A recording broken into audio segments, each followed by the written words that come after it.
And standing for the Pledge of Allegiance. I pledge allegiance to the flag of the United States of America and to the republic for which it stands, one nation, under God, indivisible, with liberty and justice for all.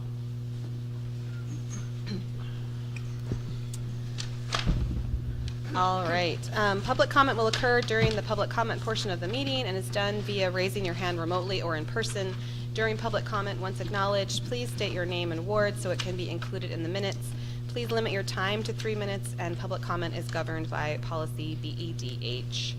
Are there any additions or deletions to the agenda? I would like to move 10A up to after the consent agenda. Okay, so we'll move 10A, the discussion and action on the sabbatical request, up to number 8 before the leadership team updates. Does that work for everyone? Yes? Okay. All right, so we will open up for public comment. Is there anyone in the room who would like to comment? No? Is there anyone on Zoom? People on Zoom, no one has their hands raised. Okay, we will close public comment for now. Do we need a motion to close public comment? No, we just closed, and we'll come back to it at the end. All right, moving on to our student reports. Hi everyone. So the student report, tomorrow for the winter choir and band concert is at 7 p.m. at LHS Gym. I'm looking forward to it.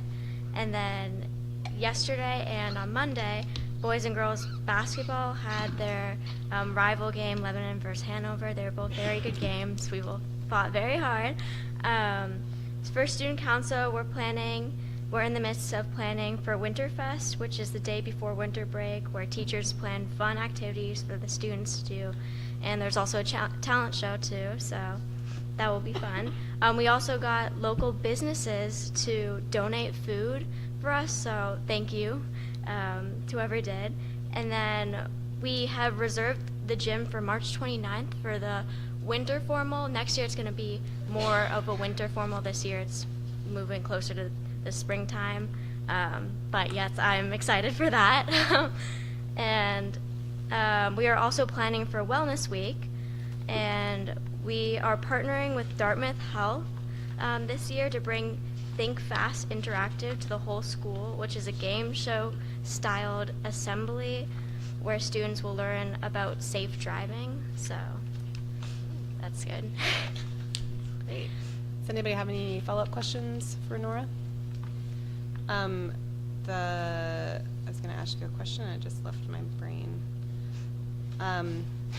Oh, sorry, the Winterfest, there's a talent show for that. Do you know how many people have signed up for this talent show?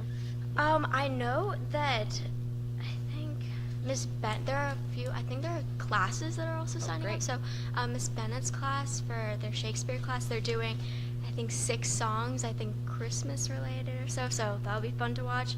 Right now we have about 4 or 5 other students doing it, perfect. So yeah. Good. Yeah, it was really good outcome last year, so we're hoping the same this year. Great. All right, thank you very much. Appreciate it. Thank you. All right, correspondence. There were 4 or 5 letters in correspondence having to do with the SRO. Okay, thank you. All right, consent agenda. We need to motion to approve the public minutes from November 8th and November 18th, 2023.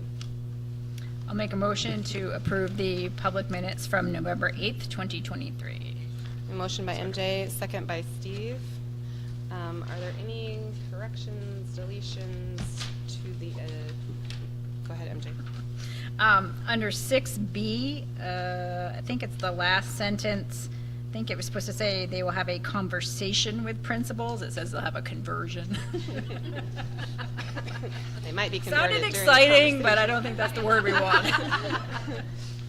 Is that anything else? No? Anyone else have any changes for the agendas? No? Okay, Lisa has joined us on Zoom, and so we're going to be doing roll call votes. So we need to vote to accept the minutes from. She just needs to first say. Oh, right. Lisa, are you there? I am. Okay, can you just state that where you are and that you are alone or not? Hopefully you're alone. Okay, great, thank you. All right, so we need to do a roll call vote to accept the public minutes from November 8th and November 18th. Kevin? Yes. Jessica? Yes. Steve? Yes. Mary? Yes. MJ? Yes. I'm a yes. Wendy? Yes. Tia? Yes. And Lisa? Yes. Okay, thank you. Motion passes. All right, then we need a motion to approve the nominations, renominations, We and, gotta do the other, the Oh. November 18th minutes. oh, we did, oh, you just did 8th? The yeah, now we have. I'm to do sorry. 18th. I thought you did 8th and 18th together. I apologize. Go ahead and make your motion. So I'll now make a motion to approve the November 18th minutes for 2023. And, Correct. yes. I'll second that. Okay, so motion by MJ, second by Steve. Any changes or corrections to the November 18th minutes?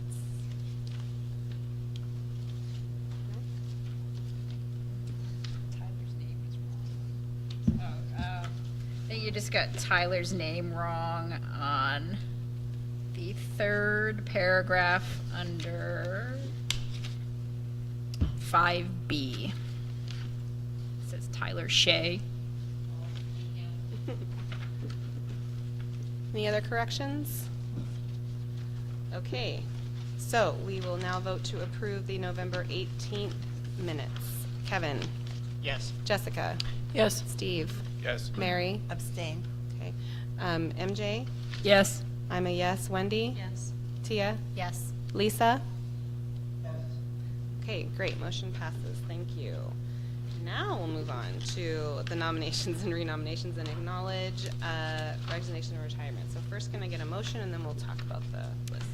I'll make a motion to approve the nominations and resignation sheets dated December 13th, 2023. Second that. Okay, motion by MJ, second by Steve. All right, so questions, I guess. We're going to turn the time over to the superintendent for a minute. Sure. Tonight, I'd like to introduce to you and our community Mr. Ben Nestor, who is our candidate for Director of Student Services.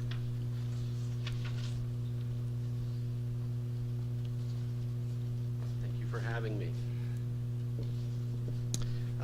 Just a few words, I suppose. First, thank you for having me, the board. Thank you for the interview committee for the interview. I do hope the vote tonight goes the way I want it to. But again, if I am nominated, I will be, and I already do feel honored to be a part of the Lebanon School District, and look forward to continuing the good work that's already happening here and making improvements as necessary also. Does anybody have any questions for Mr. Nestor? Thank you so much for coming. We Thank you. appreciate the time meeting you before the meeting. We are Great. glad that you came down. Absolutely, my pleasure. Up, I guess. Same up. Thank you. All right. Thank you. All right. Does anybody have any other questions about the nominations or resignations? Okay. So I have a statement. I think on the nominations, the effective date for Benjamin Nestor should actually be 7/1/24 on the sheet. Correct. Otherwise, he's a little late to work. Thank you. Any other questions? So I just have a question for the retirement for Louise Valier. We've not replaced that position yet, or we're advertising for that position right now, or are we not going to replace? No, we haven't posted it yet, and we hope she doesn't retire. Oh, okay. Great. So we'll approve it for now. Okay. All right, so we're going to go ahead and vote on the nominations and resignations. Kevin? Yes. Jessica? Yes. Steve? Yes. Mary? Yes. MJ? Yes. I'm a yes. Wendy? Yes. Tia? Yes. Lisa? Lisa? Uh-oh. Lisa? Okay, great. Thank you. Thank you. I just want to acknowledge Mr. Mike Stone, whose resignation is on our report tonight, and want to thank him for his years of service to the students and faculty of the Lebanon School District. So thank you, Mike. She beat me to the thanks. Oh, The sorry. we appreciate we appreciate your work. Thank you so much. Okay. All right, so that's going to move us to the discussion and action on the sabbatical request, and that is Ashley Venema. So if you want to come up.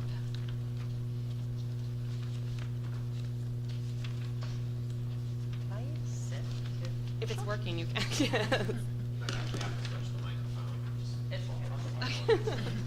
We can move it back to the table. Pull the microphone back to you. You can do that. It's mobile. You can just move the whole. There you go. So my name's Ashley Venema. I teach at the high school, and I just wanted to say thanks for giving me the opportunity to give you a brief synopsis of the sabbatical proposal that I'm putting forth for next school year. At the end, I'm happy to take any questions that you have or have accumulated along the way. I was aware that you guys were given a packet of documents, so I'll try to kind of give you the highlights, but it is kind of a complicated proposal. So a little bit more about me, my passions, my drives, what makes me tick, both as a human being and as an educator. Why do I want to tell you this? Because it's ultimately at the core of my design. And so when I think about the things that I love, I think about the art of teaching and innovating in my classroom. I think of my love for environmental science and living sustainability. And I also think about personal and human development and the art of living a life that matters. And so to take those three passions and to turn it into this proposal, I had to figure out a how. How was I going to do it in a way that resonated with the tech-savvy generation of today and the ones that I teach? And so on the front page of the document, there was a quote that kept coming to mind to me from the book Make It Stick, which is, "Learning is stronger when it matters, when the abstract is made concrete and personal." To me, when I think about the impactful moments in my learning journey, I think of storytelling and how powerful that is. And so I want to push the envelope around innovating educational experiences that are radically relevant to students of today by bringing to life content from voices of experts through their personal stories. And I want to make it accessible and equitable for all of my students, both in the traditional classroom setting and in situations like ELOs or extended learning opportunities. This how leans into my first passion, the art of educating and teaching and innovating in those realms. In terms of the logistics, there are two branches to my proposal. The first one is the American Enviro Tour, and the second is the Seeking Joy Project. In terms of the deliverables, we're talking 20 podcasts each, so a series that leans into the specific themes within each realm, and custom ELOs, as well as direct curriculum application. In terms of the American Enviro Tour, I plan to have chats with environmental experts across the US, more specifically 5 biological or biome hubs across the US, on pressing global issues and solutions of our time. This will lean into direct content in environmental and AP environmental curriculum that I already teach, like pollution, population, land and water use, energy, climate change, etc. Fun fact, we're also converting a renovated school bus that is both minimally designed and has off-grid capabilities to travel across the US. This draws into my second passion, environmental science and living sustainably. The second branch of this design is the Seeking Joy Project. This is a little bit of a unique side of things, but it leads into my third passion, which is the development of self, both human and personal. When I think of what matters to the students of today, I think of social and emotional learning and intelligence and whole human education. So I want to create chats, have chats with people who live intentional, meaningful lives that matter to them, in hopes of getting actionable resources that I can then pass on to my students. So I'll wrap up by saying there was another quote that kept coming to mind in the design of this, which is, "Be fearless in the pursuit of what sets your soul on fire." That's the essence of me and the essence of this entire design. Ultimately, I think it's really important for students to see adults model what it means to chase after their dreams and passions. I want to be an example of what it means to be a lifelong learner, to have growth mindset, to follow my passions and dreams, and to live an intentional life. I want to model that for them. And so my final thought to you tonight is to think back to an educator that left a profound positive mark on you. What were characteristics of that person? It's likely they were passionate, they had unwavering dedication and drive, and they were always willing to push the envelope and to innovate. They also likely inspired greatness in themselves and others, and I want to do that for myself as well as within my community. And I hope this sabbatical allows me to do that. Thanks. Thank you. Does anyone have any questions for Ashley? Go ahead. So I guess I'm curious about what wasn't clear is, are you going to be traveling around? Is this something that you're just doing like a independent study from home and Yeah. just taking the time to do? I wasn't sure what was happening. Yeah, so the best way to explain it is by looking at the map in the bottom right-hand corner of the one-pager. Yep. And so we will be traveling on this renovated school bus to get to the experts in either environmental topics or the Seeking Joy-based lifestyle design topics. And we plan to take a month to get from and within each of these star hubs. Okay. So we do plan to be traveling to go directly to the experts in the field. Okay. So it's like a month to one place, a month to the next. And a month to stay in the stars for logistics around organizing Yep. the interviews and podcasts. Yeah. Okay. Yes. So you'll be developing 40 podcasts? Is that what I'm understanding? Yep. Okay. So I am preparing, researching, recording, editing, and posting Okay. 20 podcasts, one for the environmental side and one for the Seeking Joy side. Okay. And I have provided a document of potential people I would look to interview at each of the hubs as well. These have not been contacted, just to be clear, and they're obviously, it is likely I will have to put forth 100+ requests to get that kind of level of yeses. So I'm not ignorant about the amount of work that has to go into the yeses. So what we're seeing, the year-end numbers, that's Yep. sort of like what you're, like part of what you're producing. Yeah, the deliverables. Yep. Okay. Mhm. Okay. So you answered one of my questions before I asked it, was have these people committed to doing the interviews? So I guess if you can't get enough, or is there a backup number of podcasts, or what would you plan to do in that event if you don't get enough responses from people? Yeah, I mean, I obviously have connections across environmental realms. I also have a successful environmental-based guest speaker series that I bring into my classroom now. I also am very invested in the AP Environmental Science curriculum and network. I'm a consultant within their realm as well in terms of College Board. And so I do think I have a lot of access in the environmental realm. I think the Seeking Joy side is a little bit more complicated, but it's also something I'm insanely passionate about. And I think when you have a passionate individual chasing after things, you're willing to put in the time and effort until you get the yes. Other questions for Ashley? It's 2 custom ELOs. Are these ELO, what does that mean? For you. Yeah. So ELO stands for extended. I mean, I know what ELO means. I mean, what is, you're creating them for yourself or 2 other people, or these are ELOs you're going to be, someone else is doing with you? Who's? Yeah. So first, let it be known that I intend to directly apply the environmental-based ones into my pre-existing curriculum. I also want to make sure that kids have access to the things that I gained throughout this experience, and so that's where the ELOs come in, where kids who like don't want to take regular environmental or can't fit APES into their schedule and they want to access the learning gains, then they can access the custom designed ELO. This will probably be a series of, for lack of better words, activities, worksheets, experiences that align with what I believe are the most impactful podcasts in the series. That was my question. That's great. Yeah. Thank you.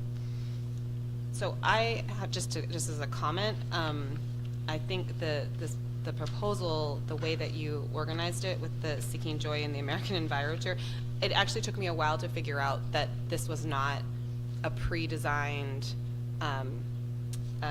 like tour that you were joining, that you figured this out yourself, right? Yeah. Like, so Yeah. that was super impressive, because I was like, oh, she just found a program, how exciting. And like, no, she made this program. So that's very impressive.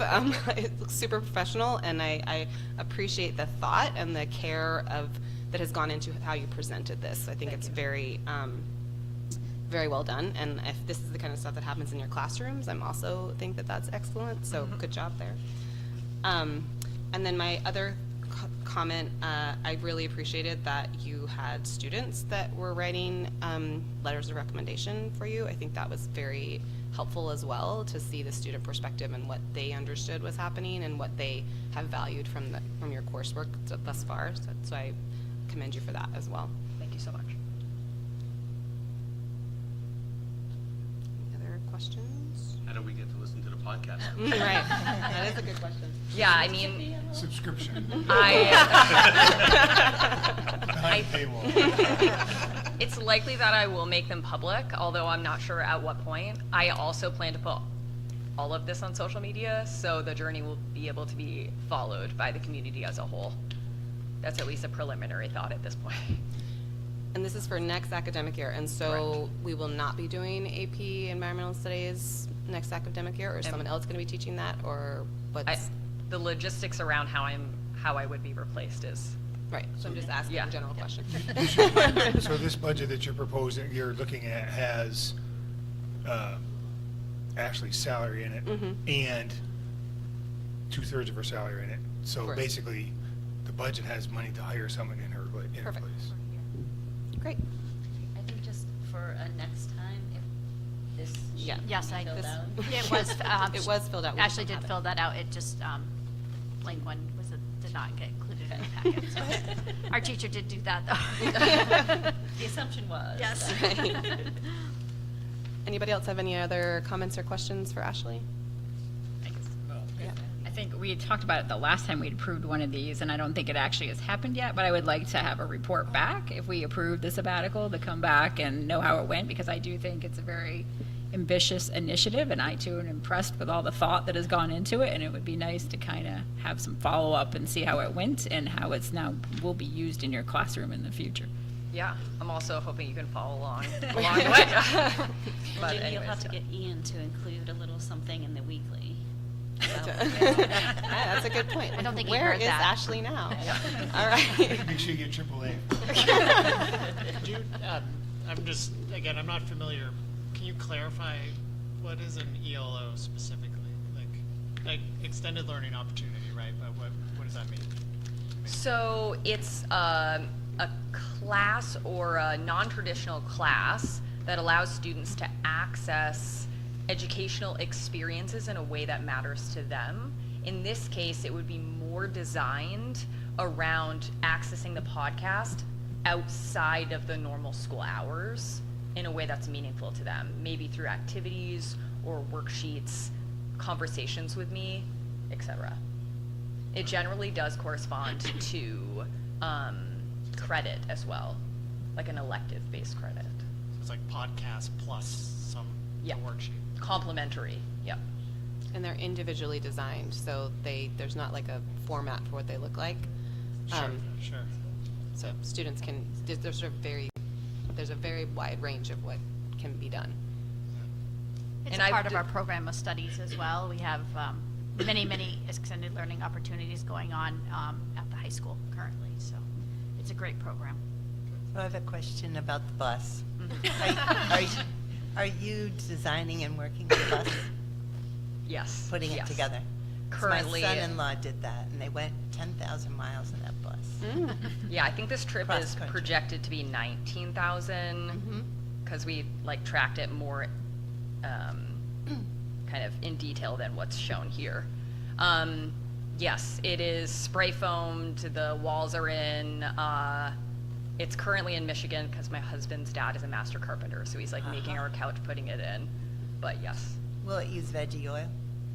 it will not. No. There's But it will be off grid. So yeah. Can I ask? We just sold 2 of our old buses. If I'd have known about this. Can I ask why Yeah. why these spots? So I wanted to think of major hubs, but I also wanted to spread it across very different kind of biological-based regions in the U.S. to access the environmental side of each of these. So like the Pacific Northwest. So the hubs are Portland, the Pacific Northwest, Denver, San Diego, Austin, Charlotte, and then back in the Northeast. So those were intentionally chosen, again, to access noteworthy individuals in the area of environmental science work in those different biological regions. I have a question about the podcast, Kennedy.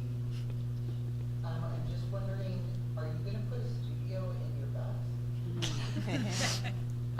No, I plan to have all the miking ability, and I also plan to purchase a Surface Windows tablet that will have, I'm still deciding on what software I want to work with, but so it will be on the fly editing using just a Surface Pro, and then you can upload it to either YouTube or whatever podcast platform of your choice. I think it's very inspiring what you're saying. Thank you so much. All right, so if we don't have any additional questions or comments, then we need a motion to accept the proposal. Can I get a motion from someone? Or not accept, I guess. I just need a motion. How should I word it? I mean, I can make a motion. Okay. I'll make a motion to approve the sabbatical request For Ashley. for Ashley. Good. Okay. For this- And for school year 24-25, Okay, yep, right? for school year 24-25. Okay. I'll second it. All right, so motion by Tia, second by Mary. Any additional discussion? All right, so we'll go ahead and vote. Again, roll call. Kevin? Yes. Jessica? Yes. Steve? Yes. Mary? Yes. MJ? Yes. I'm a yes. Wendy? Yes. Tia? Yes. Lisa? Yes. All right. Thank you very much, everyone. Thank Thank you you for so your much. proposal. Thank you. We appreciate it. Okay, that's going to move us back to the agenda, to the superintendent's update. Thank you, everyone. Tonight, within your packet, in the background sheet, it talks about a proposal to consider the Community Resource Officer model. The Community Resource Office model would strengthen our ties with our community partners and would develop a more intentional relationship with the police department. This proposed position would have various responsibilities. I created another one-page or two that I'm just going to pass out for you guys while I continue to talk. Some of the responsibilities could be participating in threat assessments, working collaboratively with our school officials, support in any violence prevention, emergency response to the schools, safety assessments, truancy, trespass services, including home visits with our social worker, traffic and pedestrian safety, evidence management, collecting and disposing of any evidence paraphernalia obtained during school operations, offering any educational support if requested by the administration, safety training, and with a support and safety training for the staff, students, parents, and greater community. This community resource officer would be housed out of the police department, and I believe this model would be a bridge that we could help start the community conversations around safety at a broader level. On the back of the one-pager, I said considering the next steps would be starting an MOU with the Lebanon Police Department. I did have initial conversations with the police department. They are open to this idea and this model. And then from there, continuing to include community and stakeholder sessions to really talk about community safety as a larger topic. So it's a brief proposal. I'm looking for feedback and guidance, but I think this is a model that we should consider. Steve. Can you highlight some of the ways this is different than an SRO? Sure. Specifically within the MOU, that the language around the investigation and policing of students within the schools, the SRO again the CRO would not be housed at our schools and really would be a resource when we called upon them. So if Miranda needed someone to do a home visit, we could call upon them. We would work with the community resource officer to help out build our safety training in our emergency operation planning. But some of the other components in there are roles and responsibilities of the school resource officer, but really making it more a community resource, not just focusing on a school resource.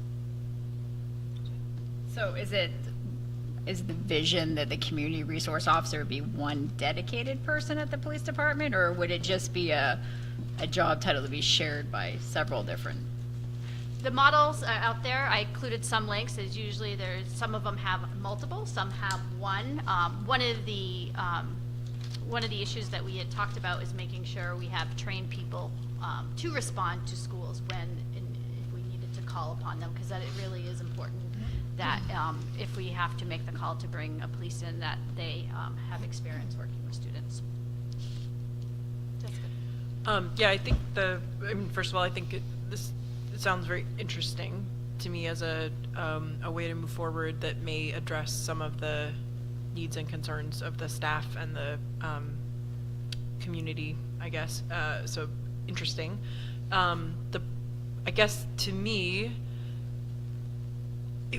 I would want to be very clear on the expectations for what the training is that community resource officers have. And I would truthfully want it to be a fairly high standard in terms of what we're looking for. And I guess community resource officer is an interesting term, and that's fine, but I guess to me I would want to see a lot of focus on engagement with students and families, and sort of an understanding about child development, and sort of still being pretty focused on kids, and officers who are trained to sort of understand those particular dynamics. And I guess I'm kind of curious. I did look at the links that you included, which were helpful. I was struck by the fact that in some of the communities there were several, and it did seem interesting to me that there could be a real advantage to having, if it was essentially kind of a certification or something with it. I don't know how it would be structured, but if the MOU isn't for an officer in our schools, if it's really just for somebody who has some training so that we think that will be good for us, it strikes me that there's no reason that couldn't be multiple people potentially. So I thought that might address some of our concerns as well about, like, if there's a problem if there's a problem somewhere, but the person who is assigned to the schools isn't available or is off somewhere else, if there's multiple officers with the same training, that could actually help, that could produce a better outcome than, for example, even the SRO situation did. So I think this is a really interesting avenue, and I would want to see it coupled with a pretty clear set of guidelines about our expectations for training and Sure. et cetera. I think the details certainly would need to be fleshed out, but really what intrigued me about this is really looking at this position and really community safety as a whole, not just within the schools, because the school is just one part of this larger community and the needs.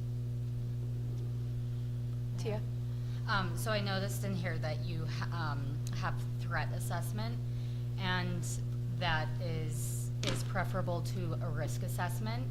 So just being mindful that as you move forward, keeping in track with the threat assessment rather than risk assessments. So I was happy to see that. And threat assessments, it would be great if we could find, it's preferable to have a psychologist who is trained in that. And the one that I've been able to work with is down in Connecticut. So it would be interesting for me to know what the possibility of getting somebody trained closer that we could work with to help provide and round out that team, because this is really a team approach. So that's my input.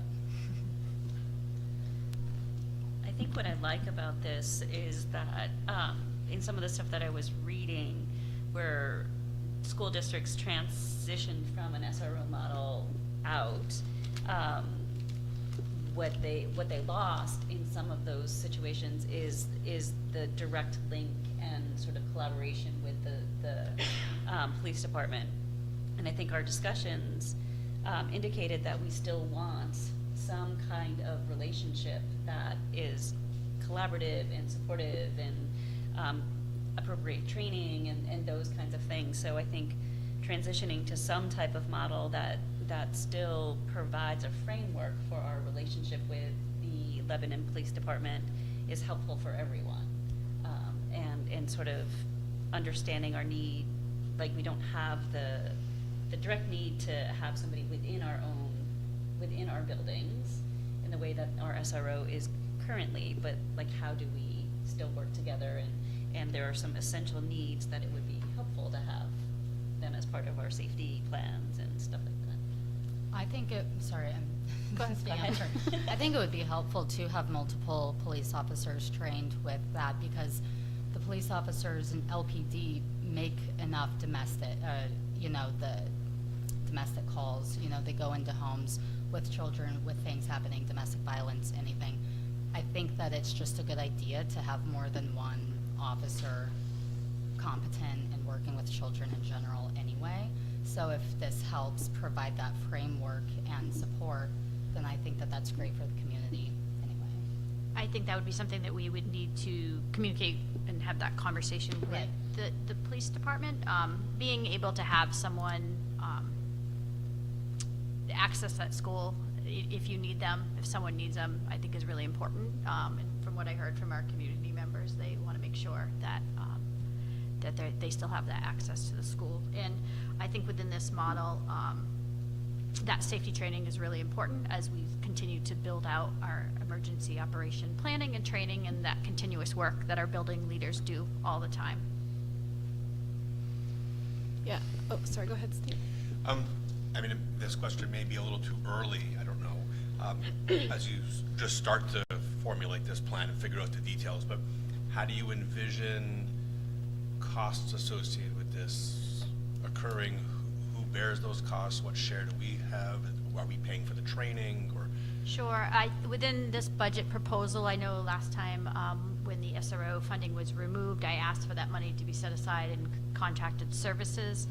I think for the purpose of building this out, and the community will, is to continue that within our budget this year, and to support that and really kind of work with the police department to build this and really foster that culture of preparedness that our community needs. I think one of the things that I liked about looking at the models and then sort of digging around at some other models where this has happened, places where this has happened, is that I liked that it envisions safety with youth safety as a year-long thing. This only doesn't just happen during the school year. It only doesn't just happen during school hours, right? That these officers are tasked specifically with what's the word that I want? With building relationships with youth and maintaining youth relationships that go all hours and go throughout the summer. And I think our police department already does some of this on their own, and this is just sort of formalizing that particular role. So I'm glad to hear that they're open to that idea, and I'm really interested in, I think a really important part of these next steps is before we can do like a draft MOU or whatever, but before we even do that, I think it would be really important to have the conversations with everyone involved about what does community youth safety look like, and I think that's a great plan. So so do we need to, and maybe we don't do it tonight, but maybe one of the next steps is creating advisory committee or something like that is more than just board members, more than just school district people, but some kind of advisory committee to look at some of these things and make sure that all groups are represented in our community. Excuse me. Any other comments? Does that give you the information that you need? I will take that information and have that conversation with the police department, and then if this is a go, we can continue and start some of those community conversations and advisory group for that I don't think you need any action. Nope, I'm not besides asking that. for Okay. Great. As soon as I flesh the details out. Okay. And that's it for my update tonight. Plenty of information coming later as we talk about the budget. Okay, so we'll move on to business administrator's update.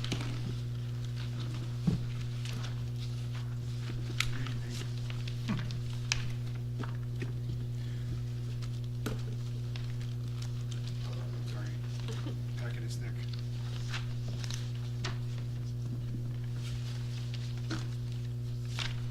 We'll go over the monthly report I put in there. I'm not sure what order we're in, but this is, for those of you who are new, try to do reports monthly, usually starting November, and we'll go through like April, and then we go all the way to the end of the year, but around May, we start evaluating how much money, if any, is left at the end of the year. Try to provide some detail, maybe more detail as you want, or whatever. So this is just a general overview.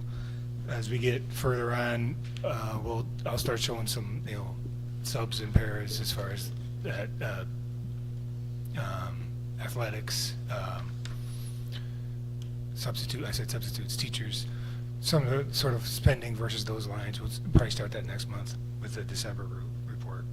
For this, what I wanted to point out, the main thing I wanted to point out, it probably is glaring right there at the 1,300, balance remaining negative 168,800. That is the extra money we have encumbered to pay the Hartford Tech Center. So when we talked about in the budget how I increased the Hartford tuition line a lot, it's a reflection of this. So we've paid in halves. We've encumbered for the whole year. So you can see we're anticipating being $170,000 behind in that line. That's the big one that sticks out for now. We're 90% expended. This time last year, we were 88% expended, so we're a little better. That comes out to about $800,000 we've done. So we're,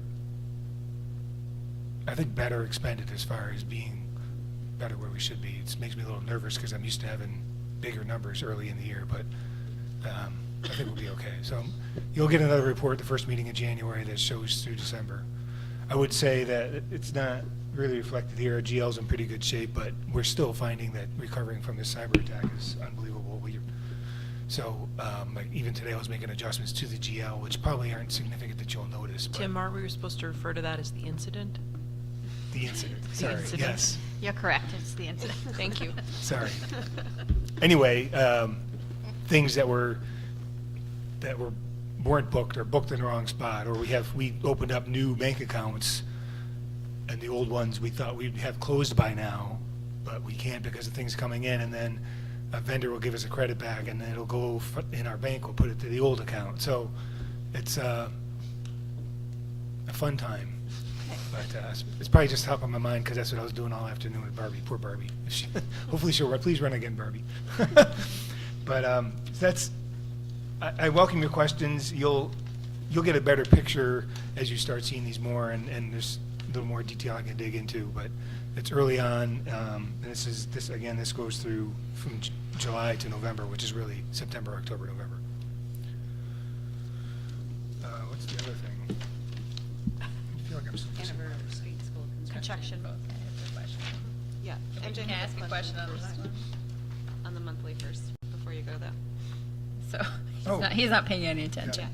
So I just have a question on the after-school tutoring, because we haven't spent anything. So are we not running the program, or is that not something we do usually towards the spring? Typically, I don't know when the dates are they run it, but typically we don't see expenditures of that until kind of winter time. So I don't know if it's something that starts up around Thanksgiving. I don't know, but I don't think I've ever seen expenditures in the first few months of the year.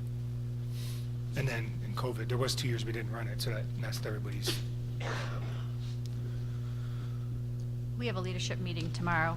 We can talk about and get feedback for you for the next meeting. Okay. Any other questions about the monthly expenditures for Tim? Okay, next. So the Hanover Street, I hope I don't know how quick of a discussion this is going to be, but just sort of a reminder, we have a $14,310,000 bond. constructed a budget, and that's what the bond was for. When it went out to bid, we couldn't do everything that was on our wish list. So, however, the bond, we put in a New Hampshire public depository bank. It makes over 5% interest these days, which is good money. So I know what we've made in interest. I did a little bit of hopefully a conservative projection as to what we're going to make to the end of the project, because as you might imagine, I only take money out as we need it. So we are conservative. So the interest, the other thing is the interest that the bond makes has to, and I confirmed this again with our attorney since our last meeting, interest the bond makes has to be spent on the project, meaning as it's written in the warrant article, basically Hanover Street and high school. So as we're talking about this stuff, although the high school project got downsized a little bit, we're essentially doing the things we wanted to do at the high school. So we've been talking about how to spend this money at Hanover Street. The conservative estimate we have is about $800,000. A few other things. One, we're carrying a contingency, as you might imagine. So, and we're, 50% through the project, and we still have a contingency left. So we're going with the $800,000 number, but it's likely to be probably more near $1 million, not sure. It depends on whether we have any surprises that we have to use our contingency for. So the decisions that were made, that we're presenting to you to get your feedback, and hey, even better if you say go ahead. What we're presenting you tonight is assuming an $800,000 spend. It's a little tricky because every penny we make on the interest has to be spent on the project. So even if we do these projects, if there's another $100,000 left, we're going to have to come back and do something that's $100,000. So it's a game we have to play, and it's a blessing that we have high interest rates. But it's a little frustrating. So the page that you got out was what Paul Marinet's handed to our project team. The blue circles are the 5 major things that essentially weren't addressed, that were on the initial idea but weren't addressed in the project. Sorry, Tim, so Yep. this is the entrance, right? Correct. We're looking at it like this. Correct. Hard to see if we don't know. If you're, right. The entrance is if you're looking at it upright, so R1 is in the lower right-hand corner, the entrance is to Hanover Street is on the far left.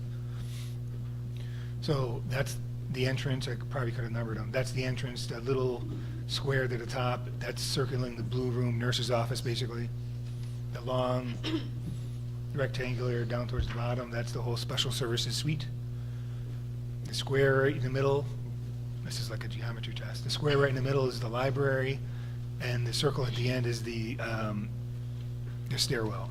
Those are the 5 things that were kind of looked at. So after the construction team met, meaning the people that meet in the trail every 2 weeks, and the administrative team, Leah also went back she went back and pulled her staff just this week. So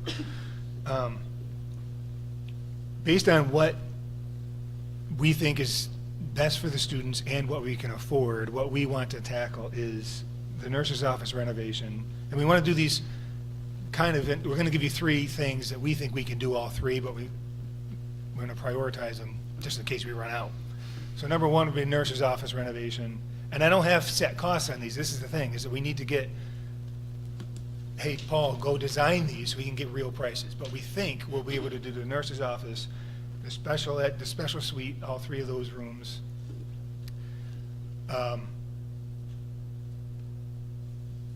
As far as what they look like, again, with different regime, not sure that all the different walls and stuff that were talked about 2 years ago would be what they build. It might just be nice renovated spaces like our other classrooms, or something less than was designed, which would be probably less money.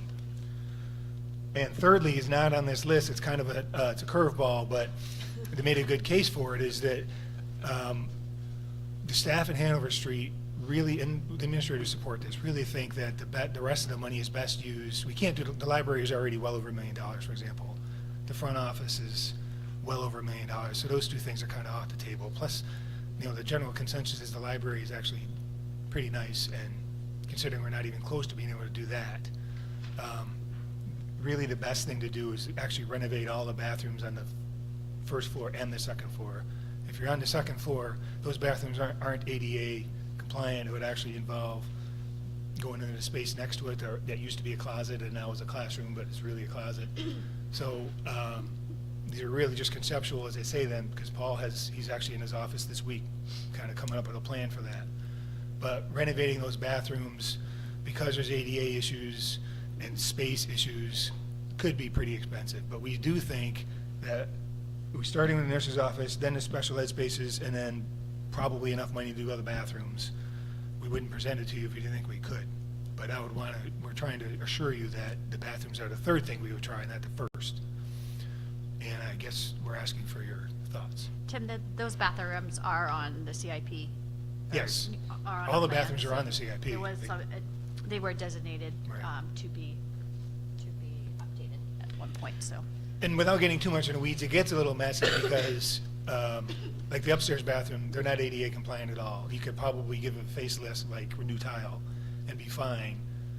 But what you can do beyond a facelift and not have to make them ADA compliant is unknown. You'd have to consult with the Lebanon, and if you had to make them ADA compliant, you can't. They're just not big enough. You need like 8 feet for an ADA stall, and I was surprised how small they are. So that's why it would be substantial to make that a modern bathroom, probably with spaces that are gender neutral, all that other stuff.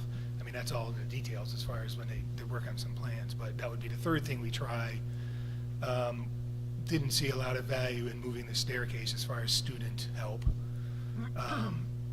The library is super expensive, and the front entrance is, again, low on helping students and also super expensive, meaning if we tried to do that, I'm not even sure we could do the whole thing, let alone anything else. So this allows us to get two of the major things done that were off the list, and fantastic bathrooms.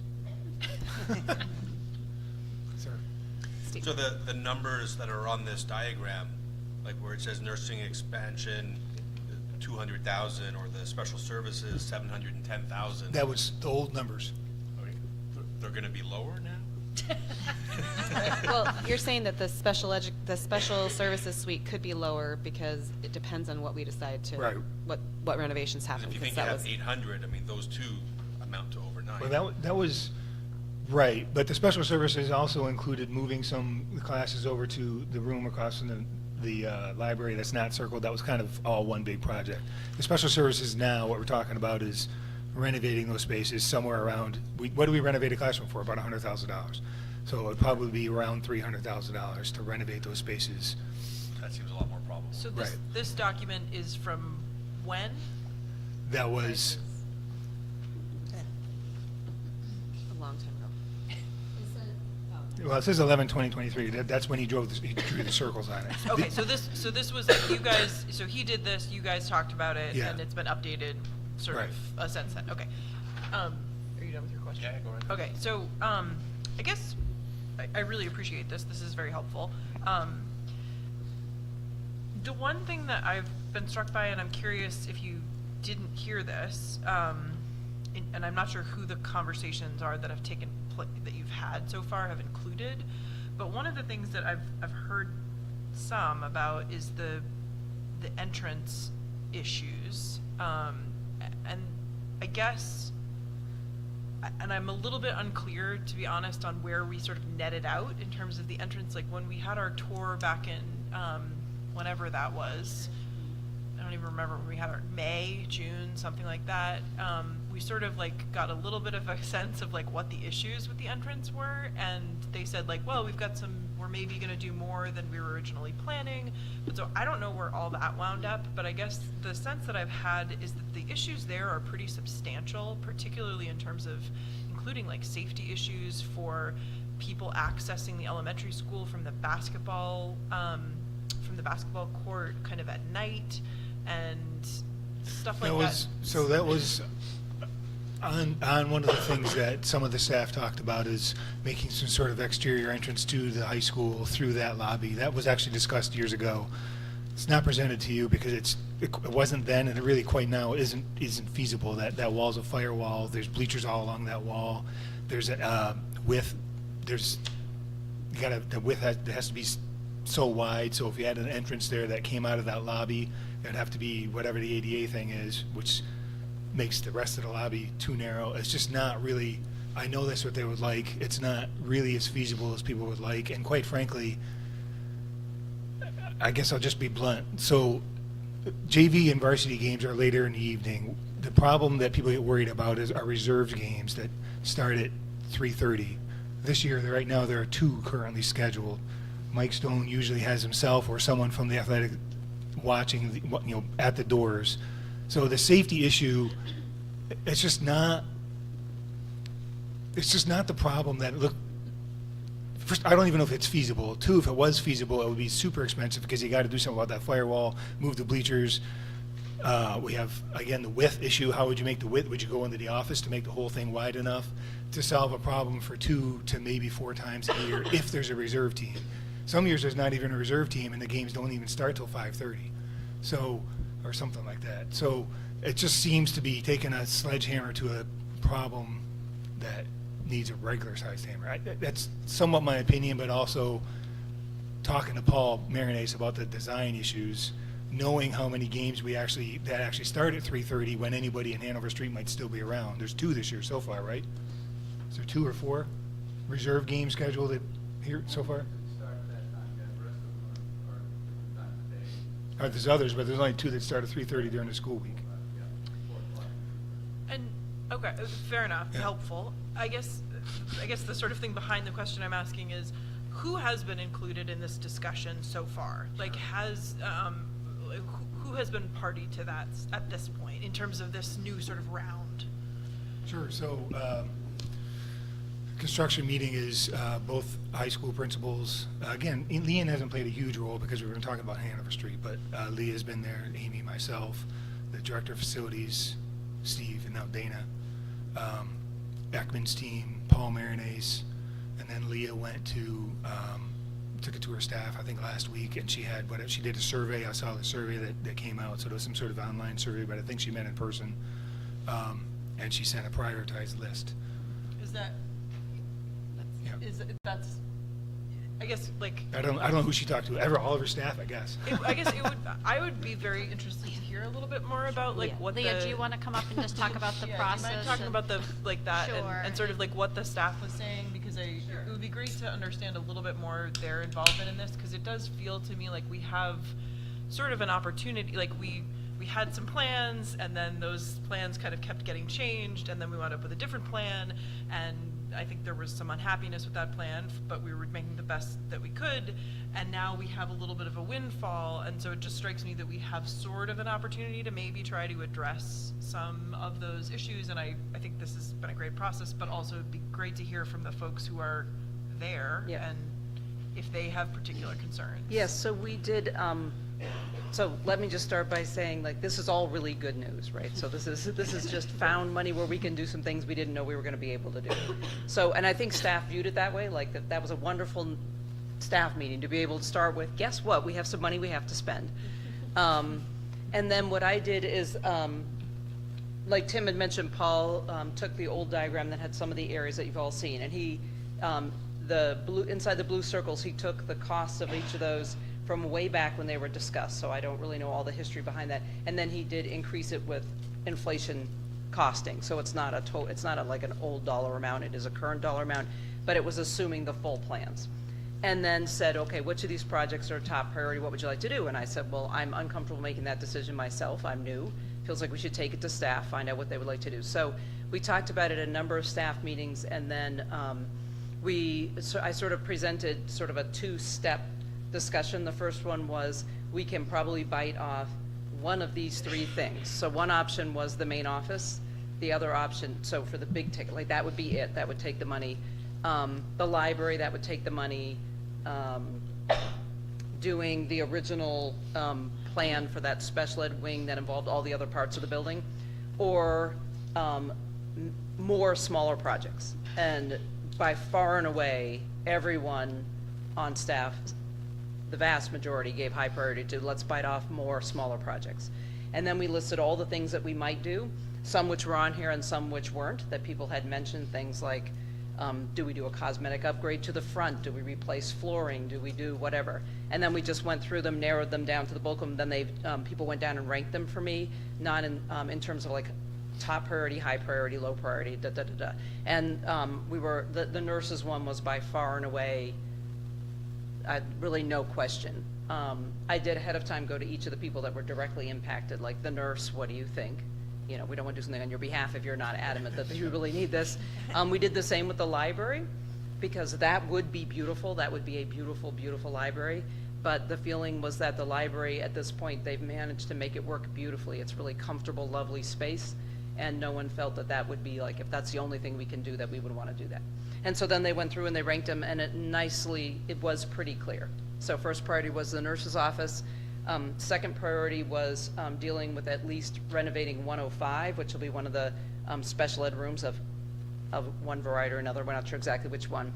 And the third was the bathrooms. And then there were some other things if we ended up with money that went sort of further down. And then when we ran through the numbers, we realized we can probably do not just 105, but kind of those three in a row. 105 is the one at the bottom of that long. It's kind of the gray that's stretch not- with the three. It's not highlighted. Right now, we had to bang out the wall for emergency access. So right now that room is kind of split in half. That where it says office right there, that's gone. So we need to put that back together anyway. So Yep. instead of stopping at 105, let's do all three. Yep. But you are asking, I think that's a good question to ask the way you started, because it did come up, like, what would the dollars look like? Is there a way so that we just don't have this basketball thing happening? But we did have a discussion about what that would look like, and it doesn't really seem I'm particularly glad to hear that feasible. you guys had that discussion. It sounds like a good process. Yeah, Thank you. and the other thing I would add that we haven't talked about that I don't want people to think isn't going to happen is there are a few things that are happening around that front entryway anyway that are separate than this, that have been sort of folded into the rest of the construction project. So in February, there is going to be, I think in that diagram, you can see right now we have a very sort of narrow kind of fishbowl right when you walk in. So already in February, they're going to take that kind of the safety wall, whatever you'd say, the glass wall, and run it from the gym wall across to the front office wall. So there won't be that unlimited access on the side where those other two doors are. So that's going to happen, as well as some of the things that need to happen with the lobby itself so it looks more inviting. So those are happening, but they're separate then out of this pool of money. Go ahead. And dressing up the we talked the other day actually with Paul, dressing up the outside of Hanover Street, which doesn't always look so great. Like, Paul's like, yeah, we're gonna do that. So that's already in the works. Not exactly sure what, but maybe putting in new concrete steps, because they're kind of rusty looking. It's gonna look really nice outside, and actually that's not even a big enough thing to be included in that. It's kind of in that landscaping sort of work, dressing up the outside. Wendy, So, you had a question? one of the areas I know that there had been discussion historically about is the speech and OT spaces, because they've been shared spaces, and my understanding is that they legally should not be shared spaces. So The question is more around, there are kind of elements of that. One is that we have a lot of services that are accessed by all of the different age students that are up on the second floor. We would like that not to be the case. We don't want our younger ones upstairs as much.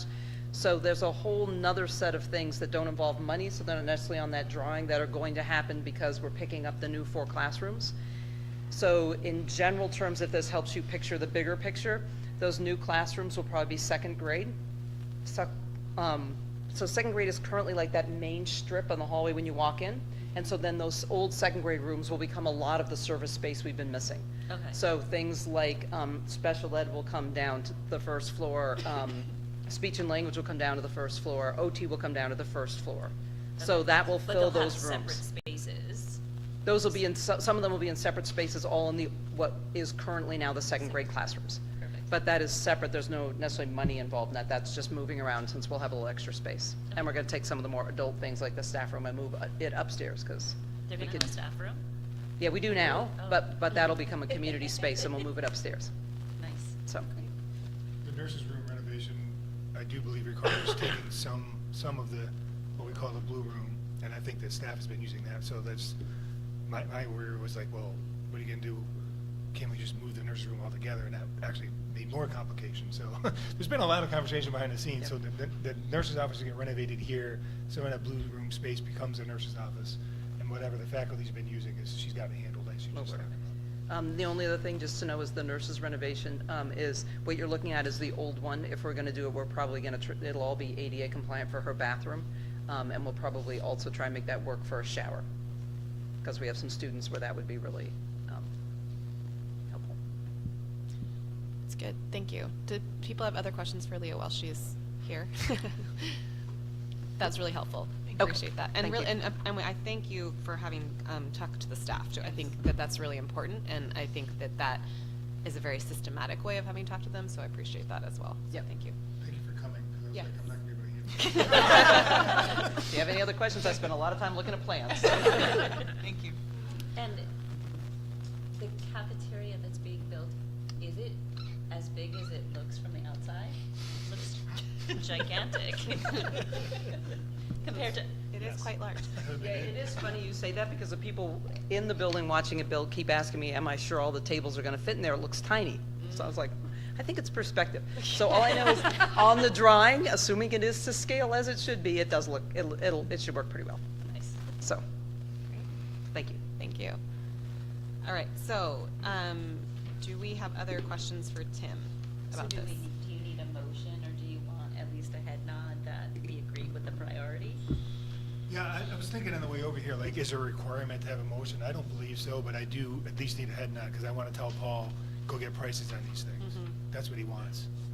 Because they want to bid it out hopefully in January. And, Okay. you know, he's going to have to work his tail off through Christmas, but Everyone nod your head one way or the other to Tim. thank you. Okay? Yes. All right. Thank you very much. That's good. And Actually, I can I just have- yes, go ahead. Do I remember correctly when we had the conversation about the clerk of the works-ish position, we were gonna fund that with some of this money? Did we end up funding that position with other money? Because if we funded it with this money, we were talking about we had this interest money that would be available. Well, I've taken that out of the owner, so I told you there's contingencies, there's a contingency that the builder keeps, there's an owner contingency, that's what I funded that out of, so, but we're not in trouble with the owner's contingency, so. So even after funding that position, we still think we have Correct. 800 and Right. some odd thousand. The only thing, we've had 3 change orders, which seems significant, I mean, knock on Formica, but, we've only had 3 things go awry that we've had to use our contingency on. The water, they're all the water related in the alley, and you know, it's a couple $100,000, and I think we were keeping 800,000 or 900,000 in the project you approved had that contingency, so we're good right now. Was, what's the gentleman's name who's doing the? Andrew Day. Yeah. Was he Yep. helpful in this process? Yeah, he's been very helpful. He would have been more helpful before we got him on staff with the issues we had, but he's been helpful in this and pointing things out. He's had a lot of interface actually with Dana in the last few weeks about different issues, so I found him helpful. Actually, just got asked today by an ad knock or somebody, I guess for a reference, and I said the same sort of thing. Like, I can't speak to him, how helpful he would be in a full owner's rep, Kirk or Works role, but for what we wanted them for, chasing down different things.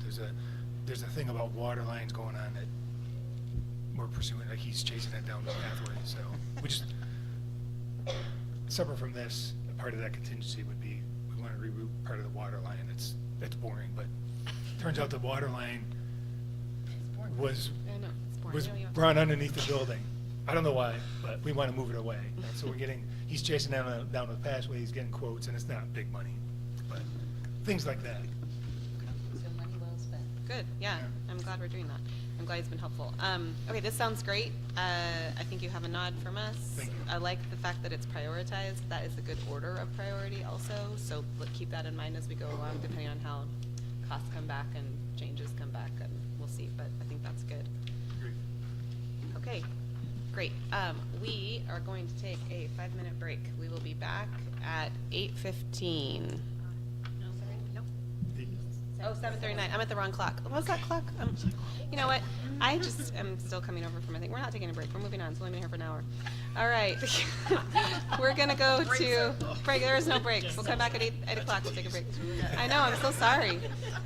But we have to keep moving or else we'll never get through this. Okay. So we're going to go to discussion and action on the 24-25 budget. And then we'll take a break.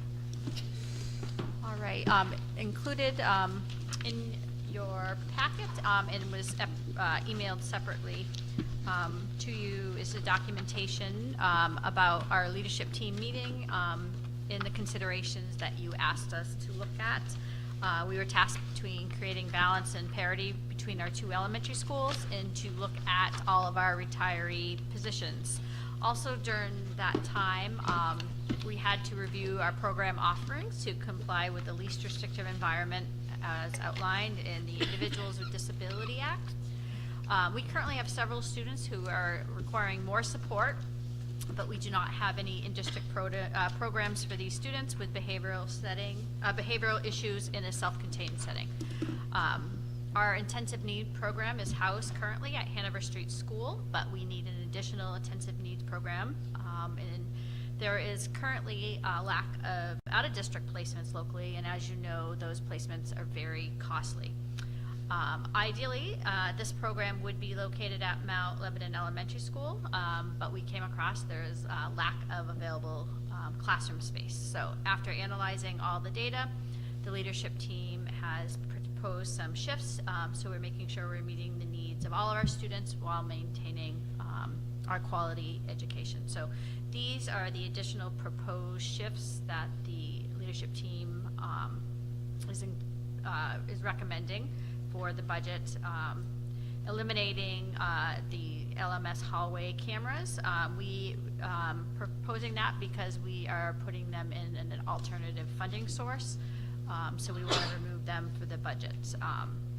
Eliminating Mount Leb and Hanover Street social emotional curricular initiatives. Our proposed elimination is because we are going to put that in grant funding.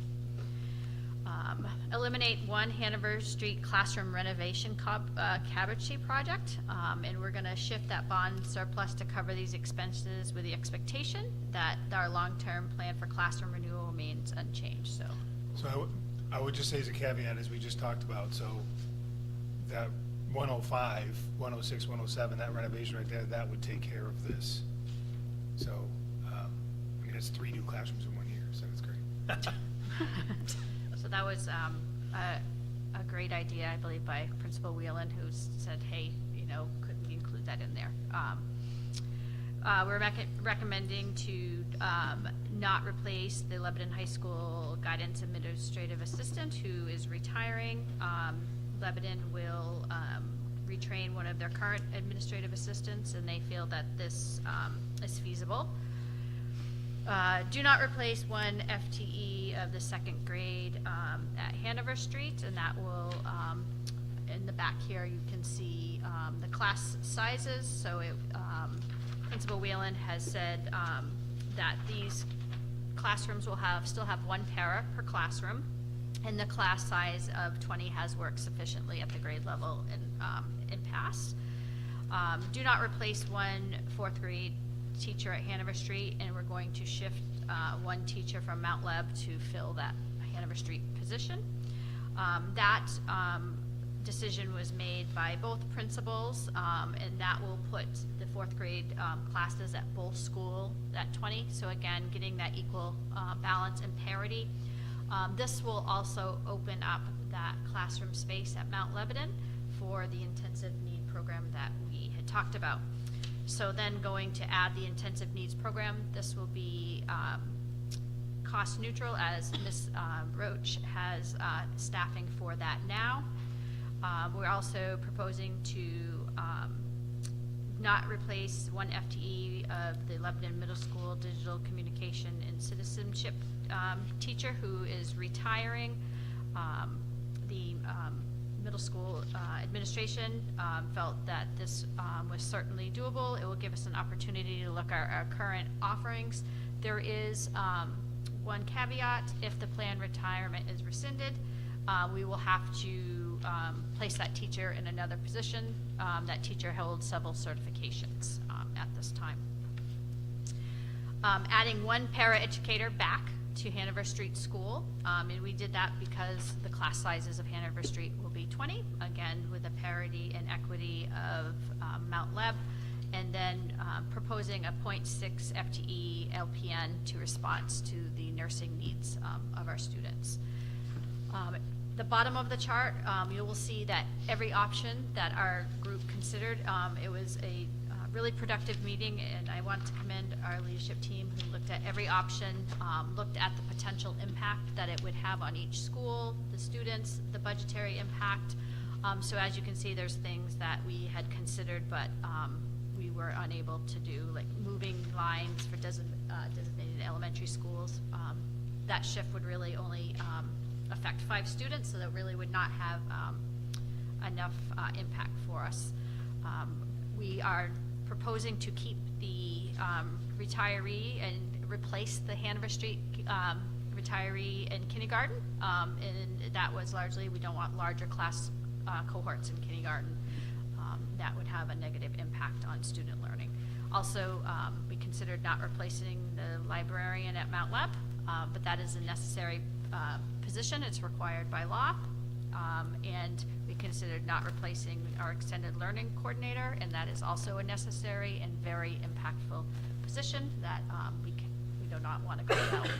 So these are the proposed shifts that since our last meeting that our team has worked really hard on. So I want to thank Tim and our leadership team who really took this task seriously, and I believe came up with some recommendations that we feel comfortable with. So on the screen, the net,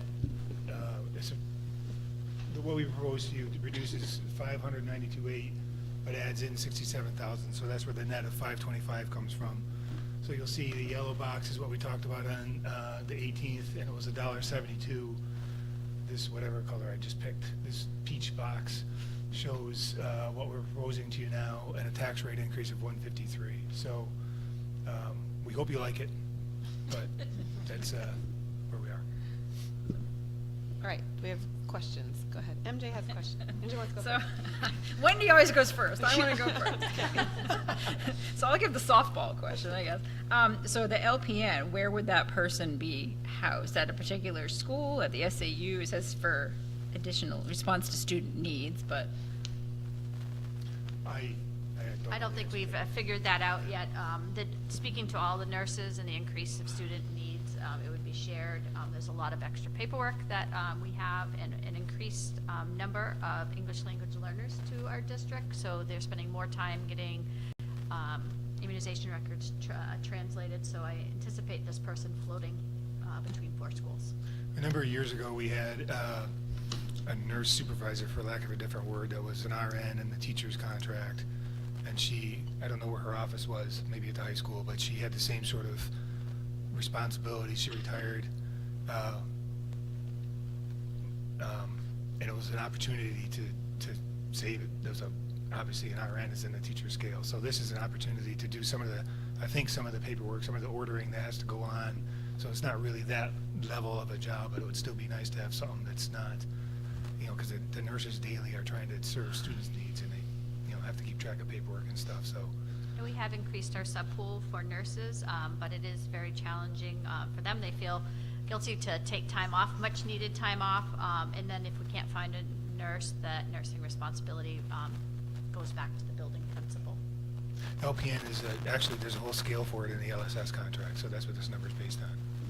okay. And then the second question, so I'm having trouble following that adding a behavioral needs program and that it's revenue or cost neutral. So it sounds like, though, that we're doing this in response to the fact that we can't place people, so we're taking people in-house. So wouldn't that have associated cost savings with it if we're taking more people in-house?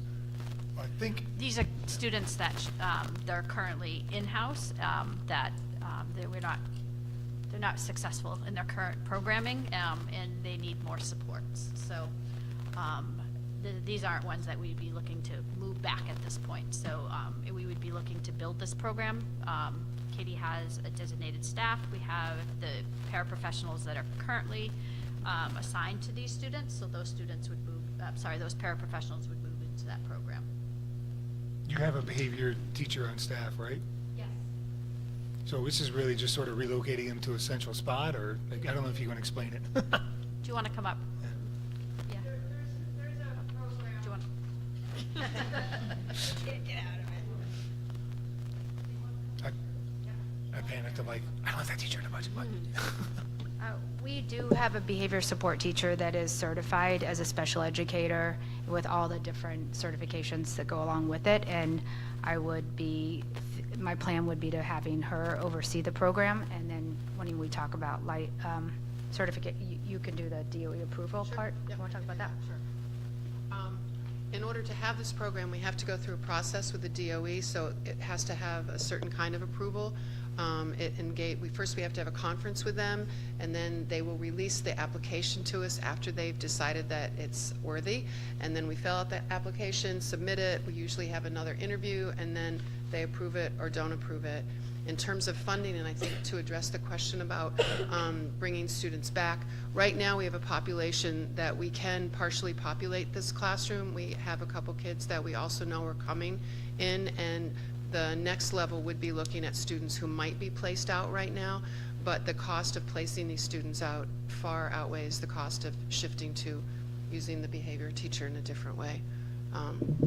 And we don't have a lot locally for kids in this age group, as well as just geographically convenient and appropriate for them to be traveling.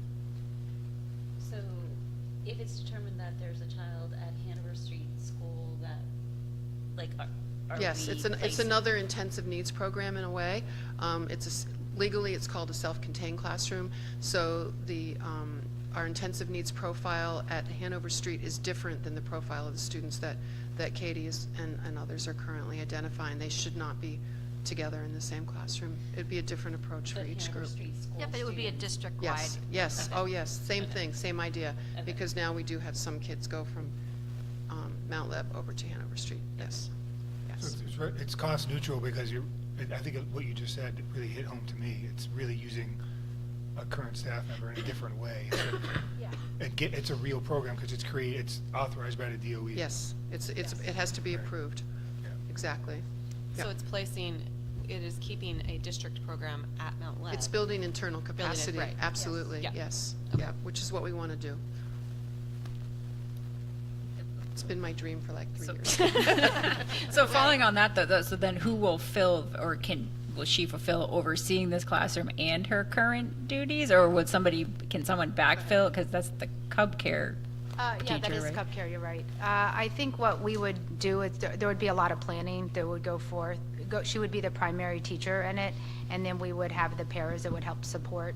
And we'd probably try to do a dual, like kind of be able to do the Cub Care work and as well have the programming for the students and have space to do it right now. Jessica, do you have a question? You have a face. This that- quizzical look on my face. Yes. So I know you have I'm some sorry. sort of question, but I don't know if you're to Do the you not point. know what Cub Care is? I don't know what Cub Care is. Okay. And I also, I guess I'm just like, there's just a lot of terms being thrown around that I'm less familiar with, and also the fact that this conversation is taking place as part of a shift in how we're doing the budget is confusing me a little bit, because which is fine, but I'm trying to catch up a little bit, because they seem like kind of separate conversations that are getting shoehorned together. Originally, I included it in here because one of our considerations in this long one was to not transfer a middle school 5th grade teacher to the 4th grade classroom at Hanover Street, which would require the looping the following year. So we were solving the Hanover Street. We needed to replace that teacher, and we decided that having a teacher loop from 1 year would not be the best for students. Teacher learning new curriculum, impact on morale. So we identified, actually Katie said, nope, I think it's right that comes from the 4th grade from Mount Leb. So from there, but I wanted to, it really driven is that we have to open up a program, and we looked at Hanover Street has space. I don't, in terms of equity and parity, to put both district-wide programs at Hanover Street was something that this team we grappled with that for a little while and decided we didn't think that was the best thing for the district, that one school should house one and one school should house the other.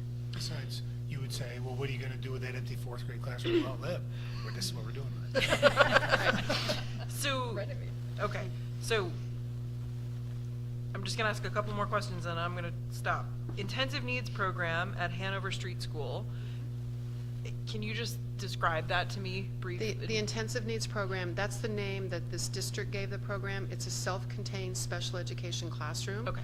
And the students are there more than 60% of their school day. That's why it's qualified and approved as a self-contained classroom. Got it. And the reason I'm not giving profiles is that they're potentially student identifiable. Got it. So I'm going to skip that part. Got it. And it handles, so it's a wide range of ages, it sounds like? We have two groups. Right now, there's a younger group, which is usually like K through 1 or 2. You can only have kids within a 4-year age span. Okay. Right now, we're a little bit low on the upper group, but we have more students coming in from Hanover Street and more coming up, or coming in from Mount Leb, so that we will end up, we usually have 2 groups in the INP program. And, because you have to keep your age group separate. Got it. Okay. And then, so we call that the INP program, and then this would be a behavioral needs program, which is a We don't have a name, but yes. But it's a different, That's the gist, it's a yes. different thing. It's a different population. And I don't need, how are they different? Just so They're different in that they are verbal. Okay. They have acting out behaviors for different reasons than the students in the other group. Okay. And Okay. it's more social, emotionally based than the other group. So they're both sort of special needs classes, special Absolutely. education Yes. classrooms that Yes. are, and so this would be creating one at Mount Lebanon that doesn't currently exist. That's correct. And we already have one that is has a slightly different focus. It's at Hanover Street School, and this would be a slightly different focus at Mount Yes. Lebanon School. And so kids would be placed in whichever was more appropriate for their needs. Yep. And, okay. I want to say that I don't know. It doesn't work very well here. It's not that we don't have an intensive needs program we've only had one district one, so we don't Right. have one anywhere in the district for students that need more of a self-contained program for more social emotional needs. So that's at what this time. this is There's a no, new thing. this would be a new thing. This would be new, that's something we Okay. have never had. Got it. Yep. Okay. But they're identified, these kiddos are identified in such a way that if we didn't sort of build capacity internally, these are potentially out-of-district placements. Correct. So can you clarify, does this include kids having to shift schools in order to be in these different programs, or are they all staying in their same schools? I think it depends on the year and the student needs at the time. Like it's an application process, and it's somewhat, you do a lot of evaluations to determine where the best fit would be for any student. It's all individualized. So if the numbers grow, then getting back to the Cub piece, will you need to hire more people? I think Karen's thought and our thought is to do a lot of consultation with Constellations, correct? And see how we can train and use our current staff. I'm not sure, we don't know what's coming. That's our plan now, is to use our contracted services to help support and train where we need to.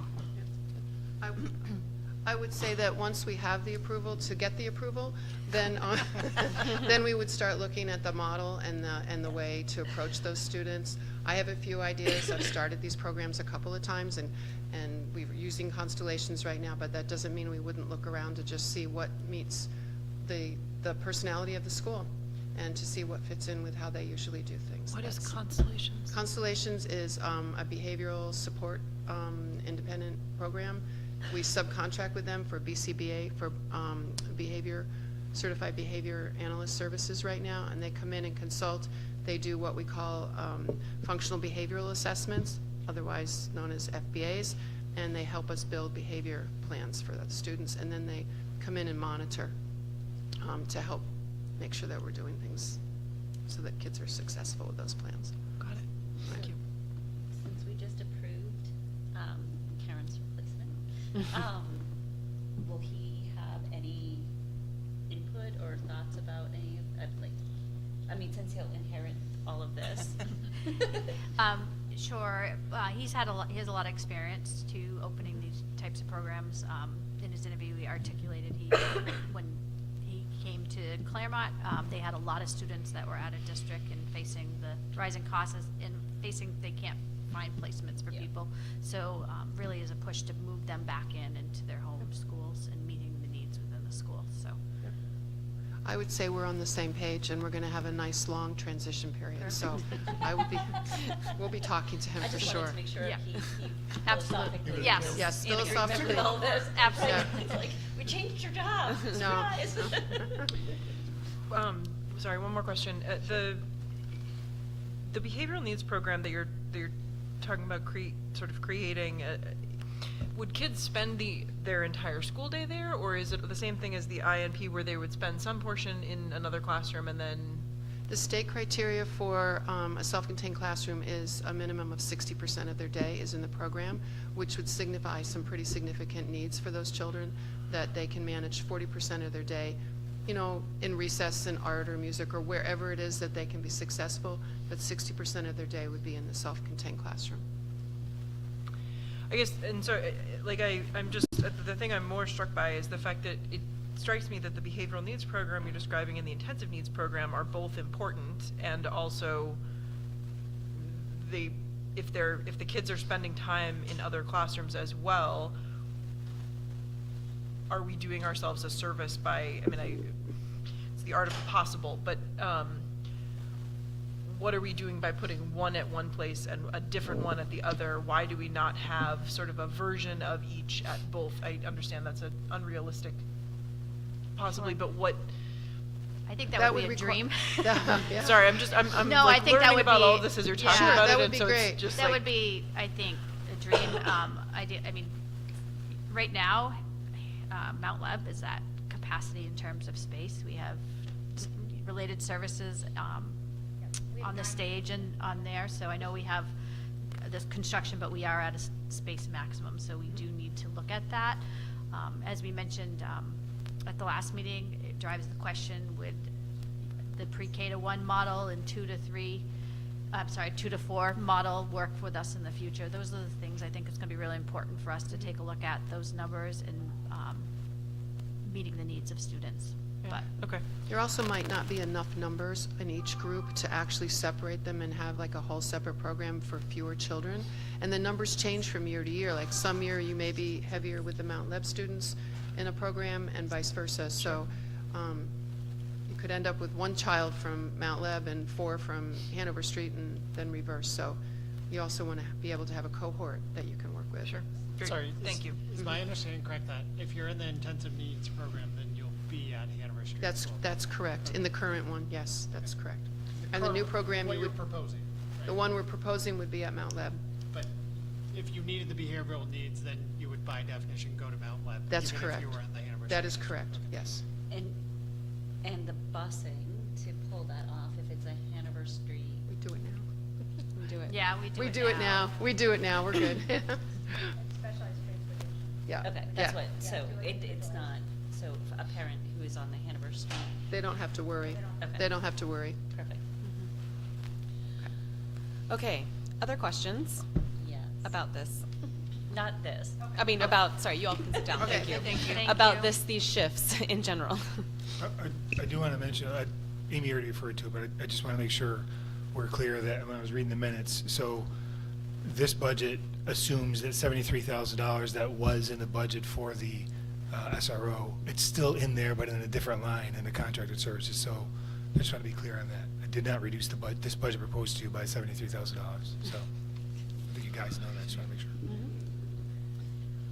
So one of the questions I had asked on that Saturday was about, like a consideration of a K-1 classroom at both Hanover Street and Mount Leb.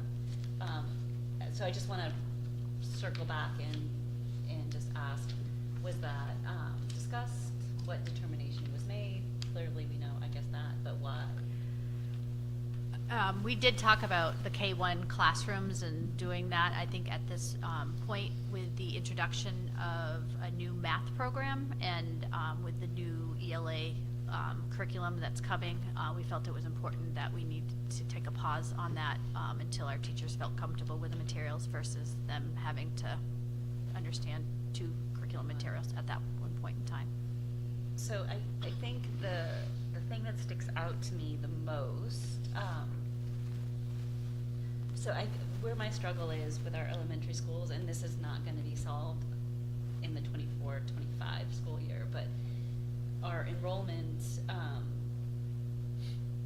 we could have reasonable class size, like good class size, in the range that we're sort of comfortable with one less teacher sort of across, when we think about it, sort of across the district. And so that means in some ways we have 5 teachers more, or 5 classrooms, I should say, 5 classrooms more in our district because of the structure more than our enrollment would justify.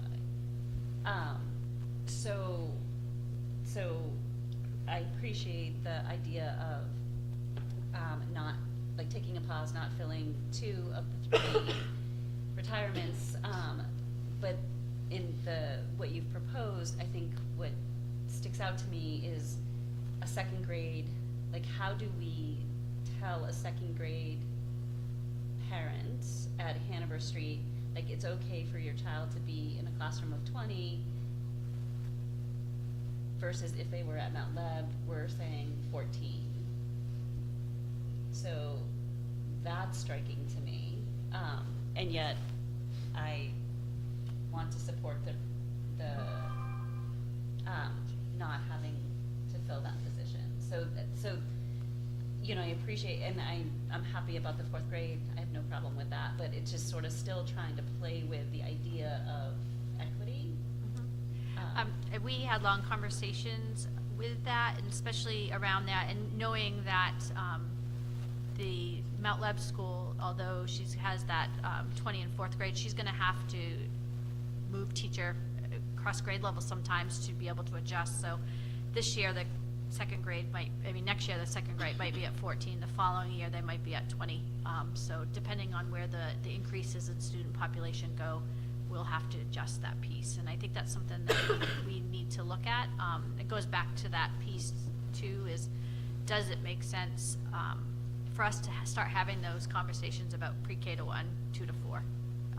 There's many drivers to that, and it's really about engaging the community in that to get to that full equity piece. We have lots of needs within our elementary school. They're seeing an increase behavioral needs. The literacy needs are obviously increasing. And then, as I mentioned before, our English language learner needs are certainly changing this year as well.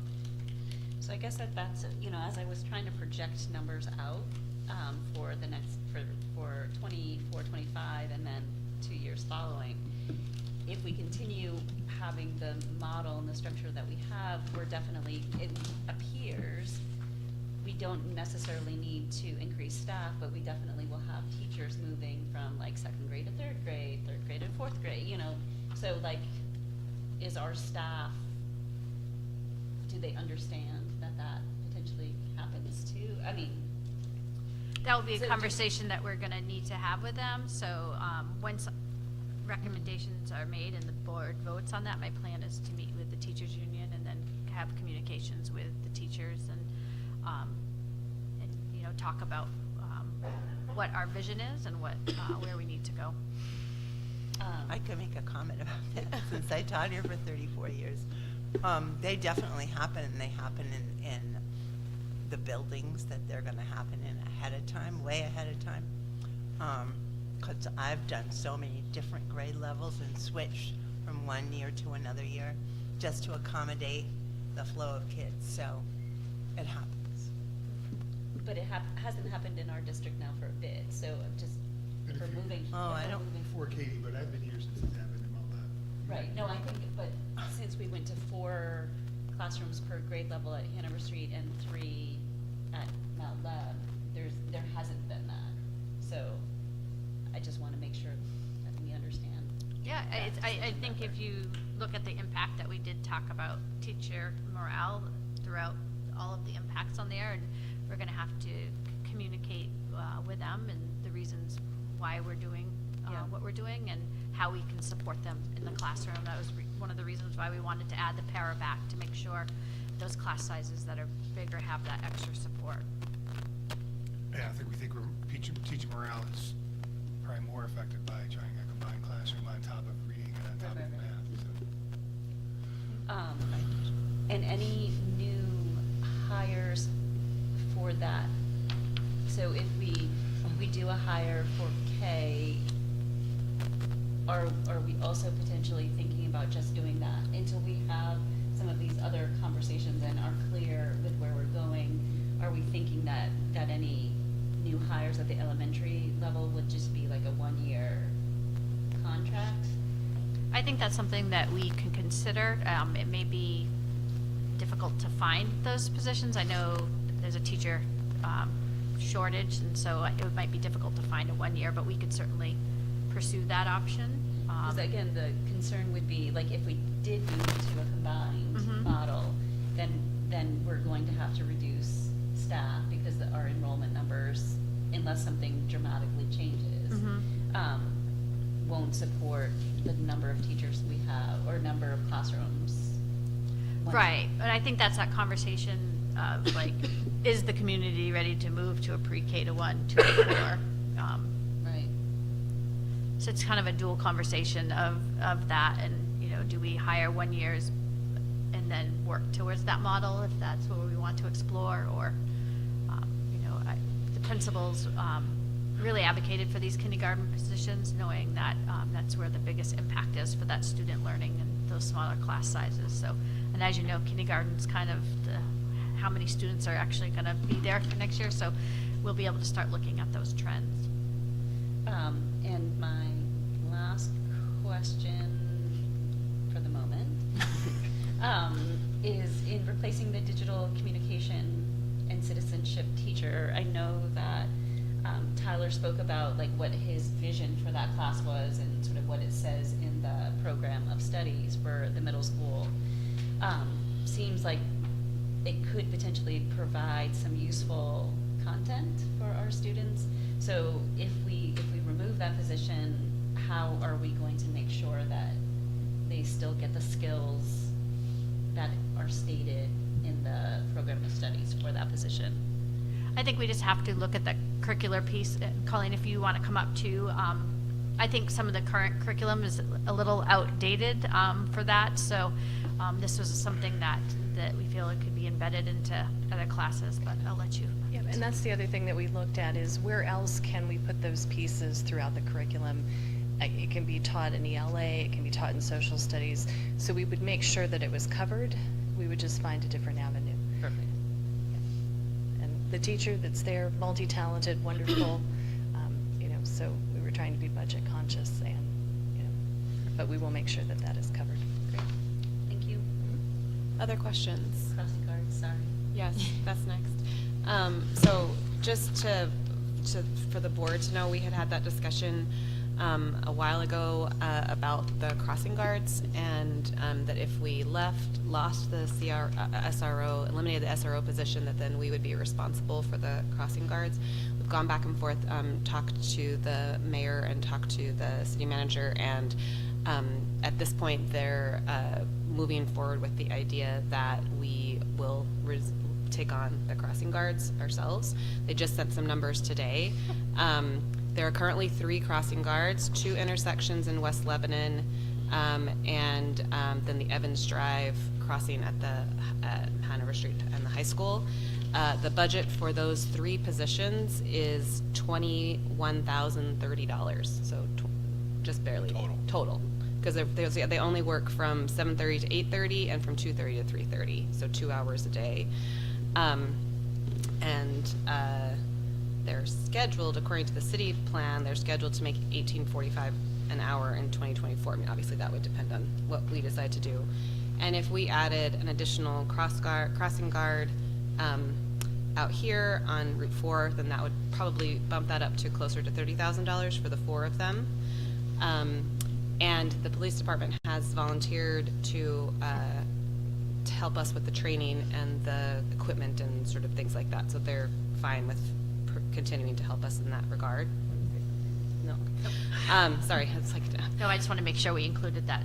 I think it's important that we tried to get coverage for the crossing out here for our middle school students. Yes. And apparently this is something that other school districts in New Hampshire do have They also hire, sometimes it's done by the city, sometimes it's done by school districts, so it shouldn't change our liability at all insurance-wise. We probably need to check into that to make sure, but that's the, Is this paying them, or is it us hiring? it's us hiring. So the biggest issue is with that gets me up is not the $30,000. It's like, if there's crossing guards don't show up, they have a police force that can fill in. If we can't find somebody, or somebody doesn't show up, then it's going to be a principal, or it's going to be a custodian. It's a burden outside of the money. It's the staffing of it, and I kind of think they sort of know that, and they want the burden go away. So when you're talking about this, don't worry about the money as so much as you worry about that piece of it. If we own these crossing guards, we're going to have to staff them every day.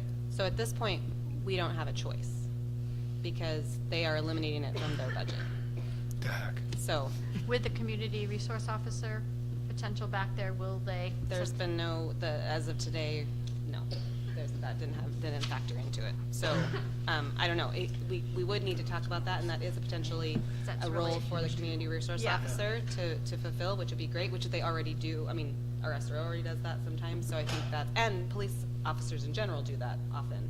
So I think we can talk about that in our discussions about the community resource officer. We have enough time. This is obviously not going into effect until until August, right? So we would need to figure that out, but that's where we I are. think that's something I can bring up with them, since that's traffic and pedestrian safety was one of the areas that we had identified for there, and I know they're saying because they needed to pay cost savings for the SRO to offset that this is the concession they're doing. I'm wondering, with a community resource officer, would that cover that concession, and we can have them, so.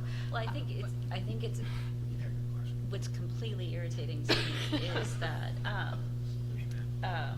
you know, when we have these joint task force meetings with them, there's consistently, they're like, you know, we need to be aware of, you know, like, taxpayers don't always think about, like, is it city side, is it school board side?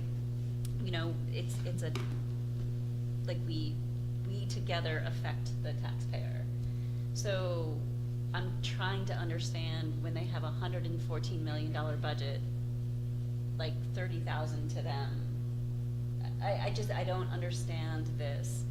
Like, it's gotta be in your budget, or it's gotta be in, I mean, we're talking about roads and safety, which seems like So- it's their purview. Well, and by there, I mean, I think we need to be clear here that this is this decision falls, according to the city charter, falls completely under the city manager's purview. So the city manager gets to make this decision. This is not, hasn't gone to the city council. The city council is not making the decision. So I think that's important to clarify. So it's just interesting that the conversation is, you know, like, they want us to let them know, like, how we're affecting their budget in some way or whatever, and then it just, I guess it doesn't feel very collaborative. I mean, I guess to me, it also, like, and this was something that in our discussion about the CRO, it does strike me that I would be very interested in knowing what we are getting for our money if we proceed with a CRO type support for the police department, because I guess if we are giving up the sort of a dedicated person in some ways, which we have given that up, but if we would be then starting a new relationship where we give them money for something, what are we getting for that money? And I think that if we are approaching this from a, you know, wanting to have a supportive and collaborative relationship, I think that's really great, and it would also be very important to know that they also want to have a supportive and collaborative relationship. Right. Yes. Which doesn't feel... We got the subtext.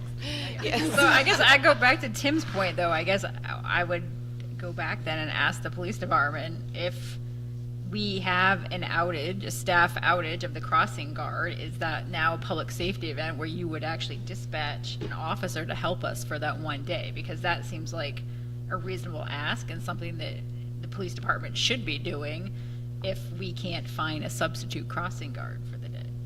Right, so I think we would need to just factor that into our discussions going forward for CRO. Absolutely. Yeah, because I agree. I think that's a legitimate ask. It's probably not a rare occurrence. Probably not, we'll see. I mean, That's what I'm saying. Yeah. So I do know that this is a difficult sometimes a difficult position to hire for because it's very limited hours. So that is something that we are shouldering, and that will be a problem, but we'll have to address. So as far as this budget goes, another 30,000 we're adding in to that. I guess the only other question too is, do we have people in the buildings where those crosswalks are that are safety conscious that we could pay the pay? Do we have people interested in going through that training to do that? That'd be something that I think we'd have to explore. I know it's been challenging here at the middle school, just with meetings and just getting staff ready to go for the day and all of that other pieces. That's difficult. And I know the high school starts super early, and to have someone pulled out there, and then more concerning is the intersection by Hanover Street, taking that right.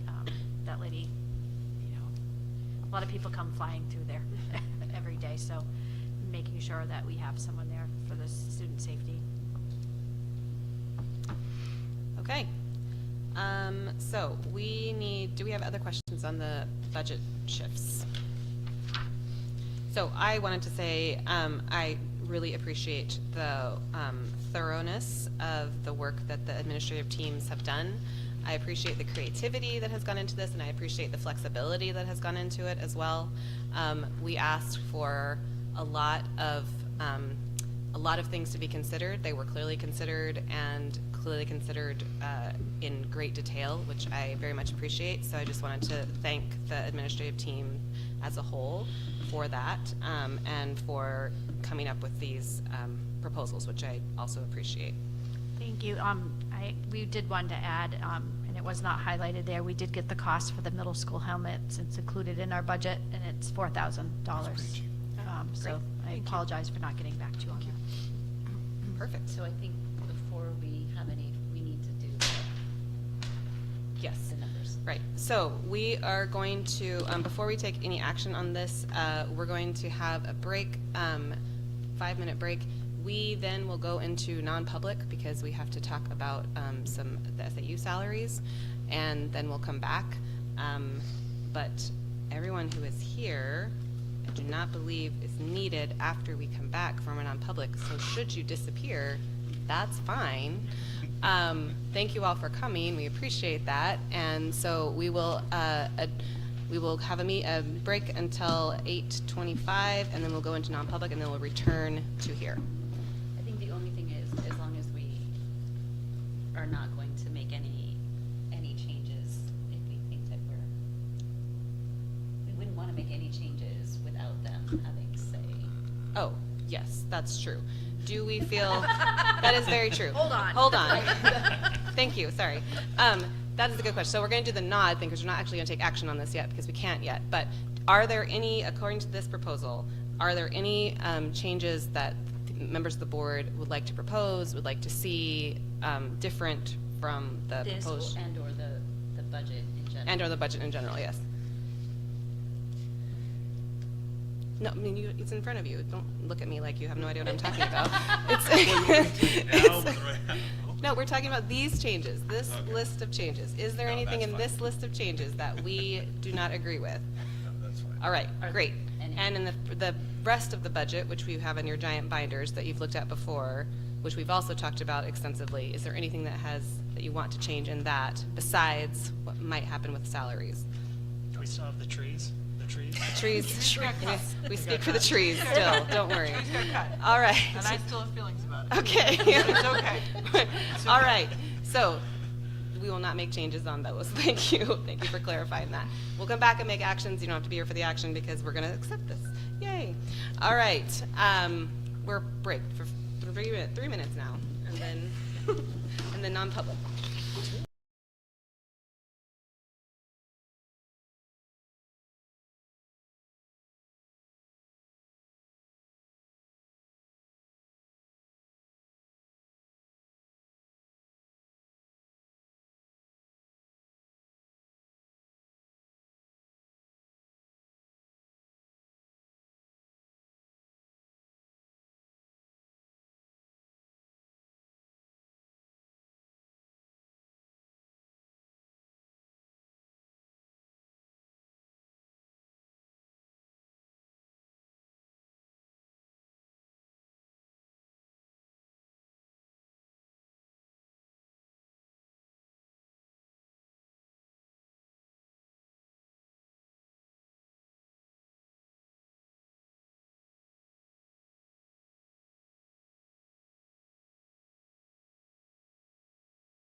Go into non-public under NHRSA 91A32A. I'll second that.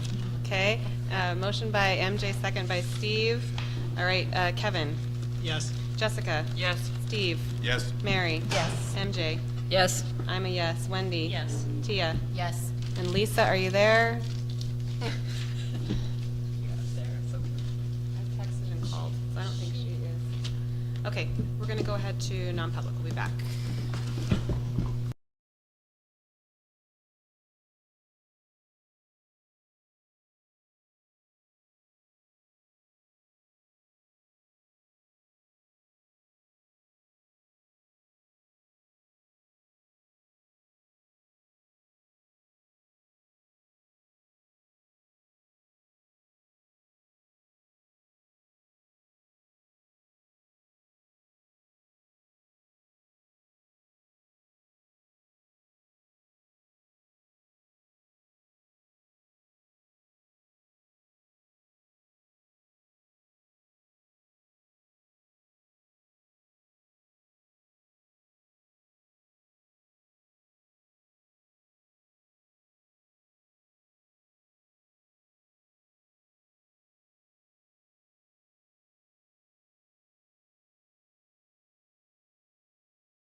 We're moving on to unfinished business. So we're at the second reading of these policies. And I'm going to wait for Wendy to come in so that we do the right motion for the second reading. Are we gonna do three readings right now? Oh, we're not gonna do budget? Oh, we are going to do that. You're right. Just kidding. I thought we were gonna have an action on the budget. And we have to. We are going to have an act. We have to support if we wanted to. We don't have to, but we can, based on what we know now. Okay. So first of all, I need a motion on the 24-25 budget. Just need Tim, because we need to know what that number. Yes. Glad that he left. We're not quite ready.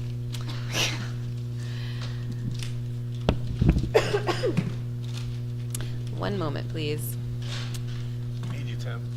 Tim, we need you. We need to make a motion on the 24-25 budget. So we need to know the number for the motion that we're making, including the proposed shifts and the So I cross- added in the crossing guards when we Okay. were talking. Okay. Sorry, I thought you were still doing policies. Nope. So did I, but I was wrong.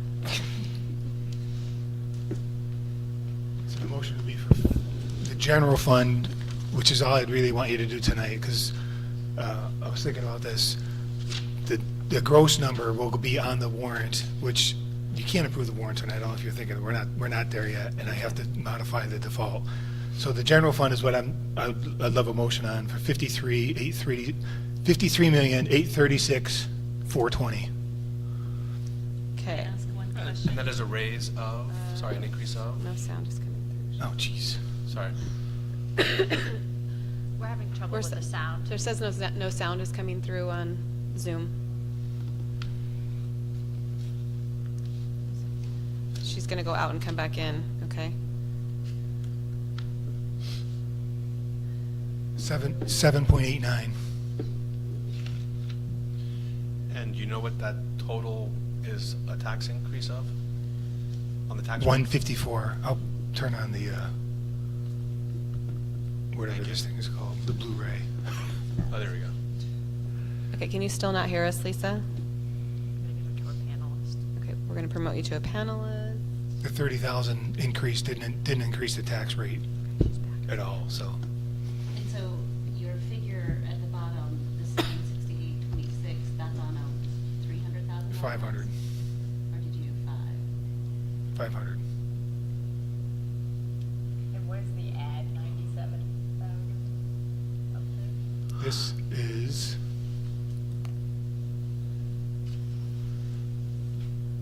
adding in $30,000 for crossing guard, adding in one para from the original proposal. I started with the proposal from the 18th, and the LPN. So those three things are 97 from the 18th total, and then we're removing 592. So the net is 495.8. So this is add 97 minus 592 for the number I just gave you. What did we take out? Refresh my memory. What did we take out from the Saturday session? Because didn't we take some stuff out Yep, from the hold on. Saturday? This is stuff I took out before we even got to you. Different sheet. Budget work session. We took out preschool room, art room, architect, tree planting, vape sensors. 47,500 was removed on Saturday. So to get to that 154, that 47,500 has also been taken out. Correct. So if we wanted to transfer 250,000 from the special ed fund to that, what does that do?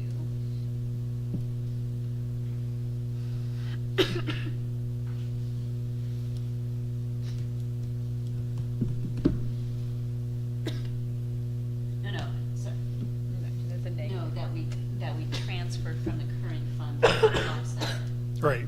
So the fund balance is $1 million plus another $250,000. I don't have a line for that, but the revenue, that 1.25, that's a revenue line that offsets the increase. Okay. So it lowers the tax rate, doesn't change the number at all. Okay. So Lisa says it works as long as you all are speaking right into your mics, so just move your mics closer so she can hear you. I have to recalculate, but all the personnel cuts that you approved tonight will come out of the default too, so the delta between the default and this will remain essentially the same. I mean, that looks nicer. Yeah. Okay. So I need a motion from someone to do So something. We would need to, if we wanted to do the 250 from the special ed, we'd have to do that. We'd have to do that first. So, right? No, I think what you're approving now is the general fund expenditure. And then when I prepare, what you're gonna end up approving is the actual budget documents, which is revenues and expenditures. And that will get approved at the budget, after the budget hearing on January 10th. So I will go back and I'll put $250,000 fund balance on the revenue side, an additional $250,000 fund transfer. And I'm telling you, if I do what you're saying and you approve that number, the tax rate is, effect is 145. But all you really need to approve is the expenditure number tonight. And you can tell, you put it in the minutes, you want me to take $250,000, that's fine. Okay. But you don't need a motion to like modify the budget, because this is just, we're talking about expenditures tonight. Okay. And remember, this is not the actual budget. The actual budget is revenues and expenditures together. Basically, transpose the revenues onto this MS-26. You do a budget hearing on the 10th. I prepare the documents. You have one last chance before. What's that? Because we still have to spend that. Correct. Right, okay, got it. Right. And you're approving 5336, and if we don't have $1 million from fund balance, you're still approving 5336. That means the tax rate impact is higher. So this is really what you're telling the voters. We think we can keep your taxes will go up 145, and they approve that. And we've always done better than that. But if it goes up $2 because we didn't have the fund balance, then that's what it's going to go up, and everybody will be angry at you. So we try to be conservative. We've never given a number higher. Okay.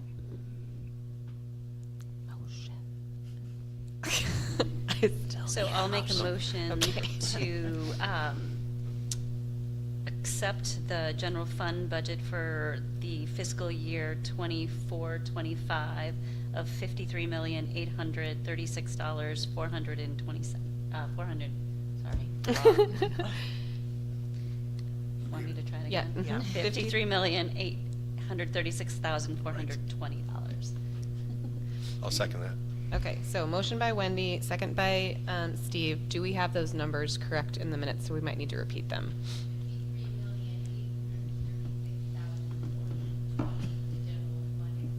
Perfect, thank you. I just want to make sure. Okay, that was good. Okay, so motion by Steve, motion by Wendy, seconded by Steve. Is there any additional discussion?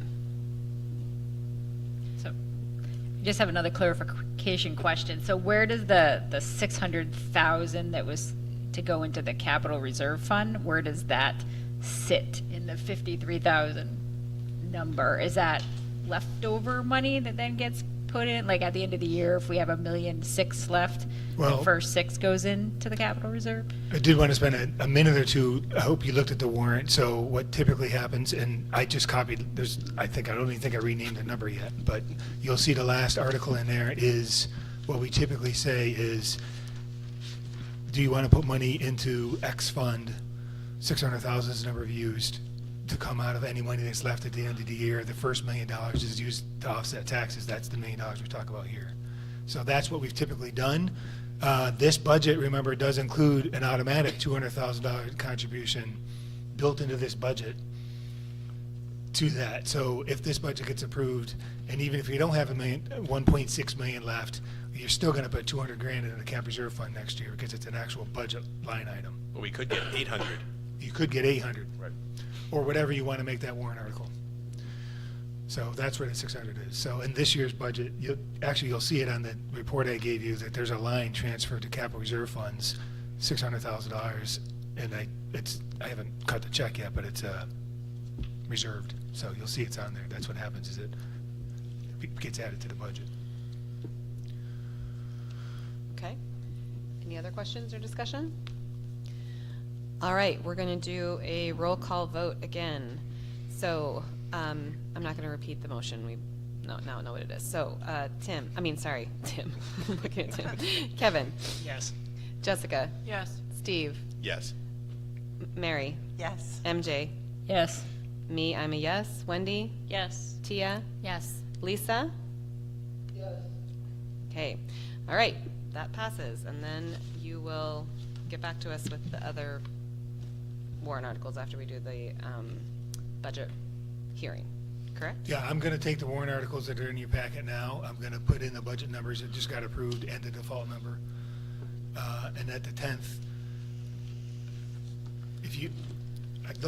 I guess I don't really need that much guidance now. If you want another warrant article for special ed, let me know. I can throw that on there. We can edit the warrant articles right up to the time it's posted, but what's on there now is really just the election of officers, the budget, and a cap reserve for building. If you want to do a special ed on there, I think it's the 9th or 10th of January is the deadline for petition warrant articles, so somebody could just write us one and it'll go in there. Does that 250 that we transferred there require any special action to make that happen?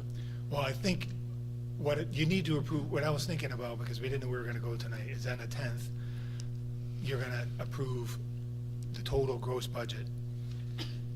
And then I'll have it it'll show, I guess I'm going to show $250,000 contribution from cap reserve. And if you like that, you'll approve that, just the whole budget From as special, presented. what was the name of that fund? Special ed reserve fund. Right, okay. So there'll be a motion to approve the budget as presented, which will include the revenue side of things.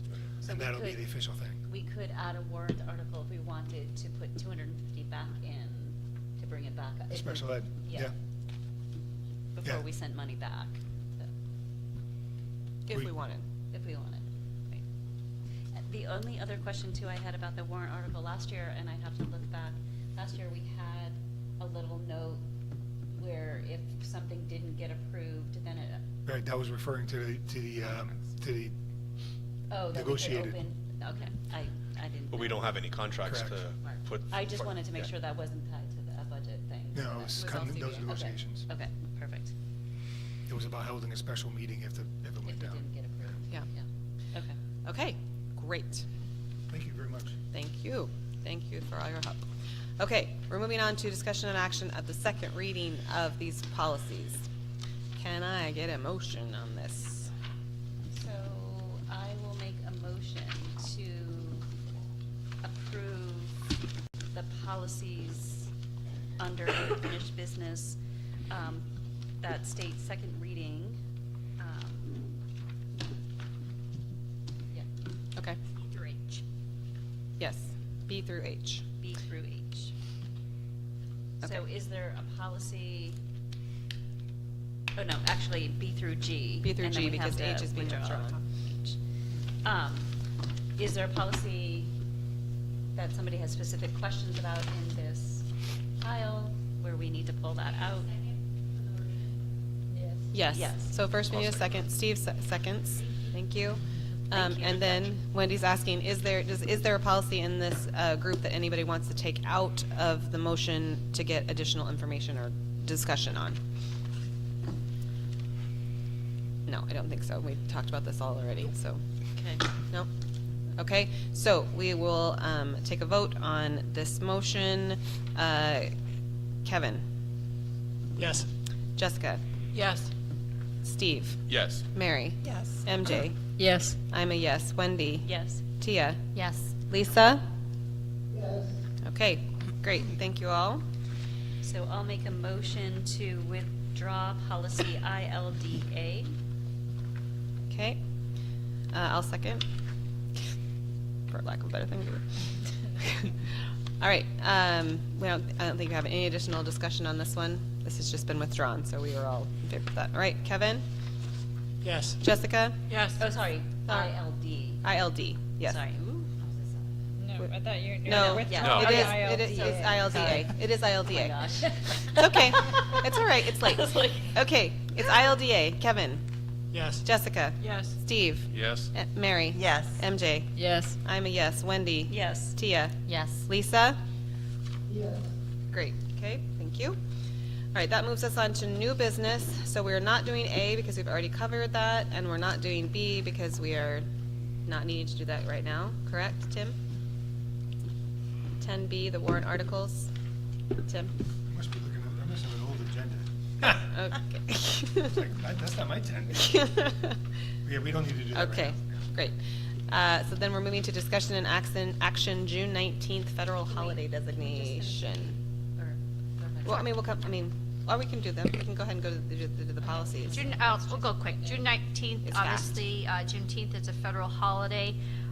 So we are looking to make that a federal holiday on our calendar, which would mean that the SAU staff would have that as a holiday. And we talked about this, I think, in EC a little bit, that if we had snow days that ran into that day, that would not be a snow day because it would be a holiday, right? Correct. Okay. Any questions? Are there other federal holidays that we don't have as part of our calendar? No. It's just a new one. So. Arbor Day. It's not a federal holiday. The trees, why don't we have that one? Okay. All right, so do we need to take action, just say we're designating as a federal holiday? Even though it's okay. All right, so can I get a motion to, yes? I guess I have a question. So it's only the SAU staff that's impacted, because aren't some federal holidays listed in the CBAs? So does that need to Right, take so into if there account? was school, as Lillian mentioned, then school would be closed on that day, on Juneteenth. Right, now Right, our but I cal- thought the specific holidays were spelled out in the CBA, so does something need to be Well, amended there? there's- I mean, as you mentioned it, the only, I mean, it's really just the custodial side of the LSS, and that's not one of the listed holidays, so they'd have to do an MOU or something. It's not listed in the CBA, you're right, they are listed. And it's never really been an issue because it's just a recent holiday. Okay. But probably the next time that contract comes up, it probably ought to be So, listed. so they can either work on that, or there has to be an MOU until the next time there's a negotiation. Okay. Are we comfortable with that? Mhm. Okay. All right. Can I get a motion? Yeah, I can make a motion to designate June 19th as a federal holiday for the school district. Okay. I'll second it. Okay. Motion by Tia, second by Mary. Again, roll call vote. Kevin? Yes. Jessica? Yes. Steve? Yes. Mary? Yes. MJ? Yes. I'm a yes. Wendy? Yes. Tia? Yes. Lisa? Yes. Okay, great, thank you. All right, then we'll move on to first reading of assorted policies, D through H of this list. So what I'm realizing that didn't get into our packet, one, these all got added late, sorry. And two, Tia's draft minutes are not here, so people haven't had a chance. But, so, for the most part, these, I don't know if you want to speak. Some of these policies, in policy, what we did is, there were a few that we just reviewed, and we didn't make any changes to them, and so we don't have to bring those to you guys, since we didn't make any modifications. This group that we have here, the reason that it should have gotten onto the agenda, it didn't, but the reason we decided to still put it on the agenda for tonight is because some of them came up in the audit. Not much really was modified on these policies, and we wanted to sort of like keep them moving forward. So if there's specific questions that seem to be sort of coming to mind about any one of these policies that you would like us to sort of pull out or discuss further, we can do that. Otherwise, I can make a motion for the group. I have two questions about two different ones, but I think they're just informational questions. I don't think that they need to be pulled out. So would you like me to ask them now before we do the motion, or? So I can go ahead and make the motion. Okay, yeah. So I'll make a motion to move policies listed under new business D through H for a second reading at our next meeting. Okay, motion by Wendy. I'll second. Second by Tia. Okay. So my question, the first one is on policy DBC, which is the budget preparation, little tiny policy. And the question I have is, the second sentence says, the school board in collaboration with the superintendent will adopt guidelines and a schedule each year for the timely submission of the budget to the board where applicable. It's always applicable, or else why do we have this? So isn't that something that we actually took out? I don't have my notes. Okay, so then you probably are on top of that. Great. So we need a budget? Huh? Because you're saying Yeah, we need a always budget. need a budget. It's always applicable. There's no reason for it to be Because there. so if we brought them forward, it did mean that we made May- slight modifications. But the modifications aren't here necessarily. Is that what we're? That's what we're wondering. Because I assuming? think we had that same. Okay. I think you're right. My computer's going really slow. Okay. All right. So I'll ask my questions and then we can But it's refer. that specific wording. Yeah, just get rid of that. Like that doesn't seem So necessary. if you have changes that we haven't really, if they didn't get included and we haven't seen it, is it gonna be the same for most of the others? Do we need to do this? That's what we're next trying to week? figure out. Maybe we need to just table all, Yeah. No, as much as we would like not to. Yeah. But I think we can tell, hopefully, the modifications, DBC. She's got good minutes, so this is take a page out of Tia's book. Ouch. Just saying. She volunteered for it. Everybody does their minutes differently. Some of them are good. Go ahead, I'm just kidding. So we do not have a budget committee, so that language should be removed from our policy. Add school board in collaboration with superintendent. So the collaboration got in, but the where applicable did not. So I think that we can just decide to take that out. Okay, yeah, that's fine. For the second reading. Okay, and then a similar thing, perhaps, policy DKA, the payroll procedures. Under payday schedule, it says, the school district, blah, blah, blah, the second sentence, there shall be no salary advances. And then under salary deductions, it says, there will be no salary advances. There will be no advanced salary for any staff member. I don't think we need to say it twice. I think we can only say it, we just need to say it once. We didn't do any revisions to that one, so. Okay, so we just need to say that once. I don't know whether we want to put it under payday schedule or under salary deductions, but we only need to say it once. Okay. It makes sense that it's under payday schedule. Yeah, not under. Yeah, and not under salary deductions, so we'll just get rid of it under salary deductions. Yeah, that makes sense. I had a question on that. Okay. So what is it? It says a payroll deduction including a credit union. What is a credit union deduction? Yeah, does that mean banks? Like, that was my other question on that same policy. Like, what does that mean? Is that like Well, a loan payment? I'm assuming, to me, that means you can put your pay in like several different accounts. One would be credit, I don't know. That's But why would it not say banks then? Yeah, credit union, Because- bank. credit union Slash bank, right. I mean, I think it needs to say credit union / bank, or else it doesn't need to say anything. But because- putting it in a bank isn't a deduction. That's usually a deposit. We're talking about deductions. So why would your credit union be deducting something? from Unless your- it's for like a loan payment or something. But I again, don't your know, bank could but- do that as well. Right, so I guess I'd like some clarification on that. Or get it, or take it out if we don't think it's needed. I would be okay with taking it out. I don't know why it's in there. I don't know what that means, whoever wrote it. I mean, do you let some states, I don't know if New Hampshire's one of them, lets you have your wages garnished for it to go to a child support Yeah, but holding that's thing? Is that, I mean, but that's a deduction, is that To me, something that that's? meant, that's under the all salary deductions, other than those recredited by federal, so allowed to be deducted only upon written approval of the employee. That's where the employee doesn't give me approval to take out their insurance. Well, they kind of do when they sign up, but we just do it. Same thing with union dues and tax shelter. I mean, we actually do get approval on all that stuff, but people probably don't realize it when they sign up for it. I just don't know how the credit union fits in. I'm struggling to know what that means. I'd be okay with taking it out.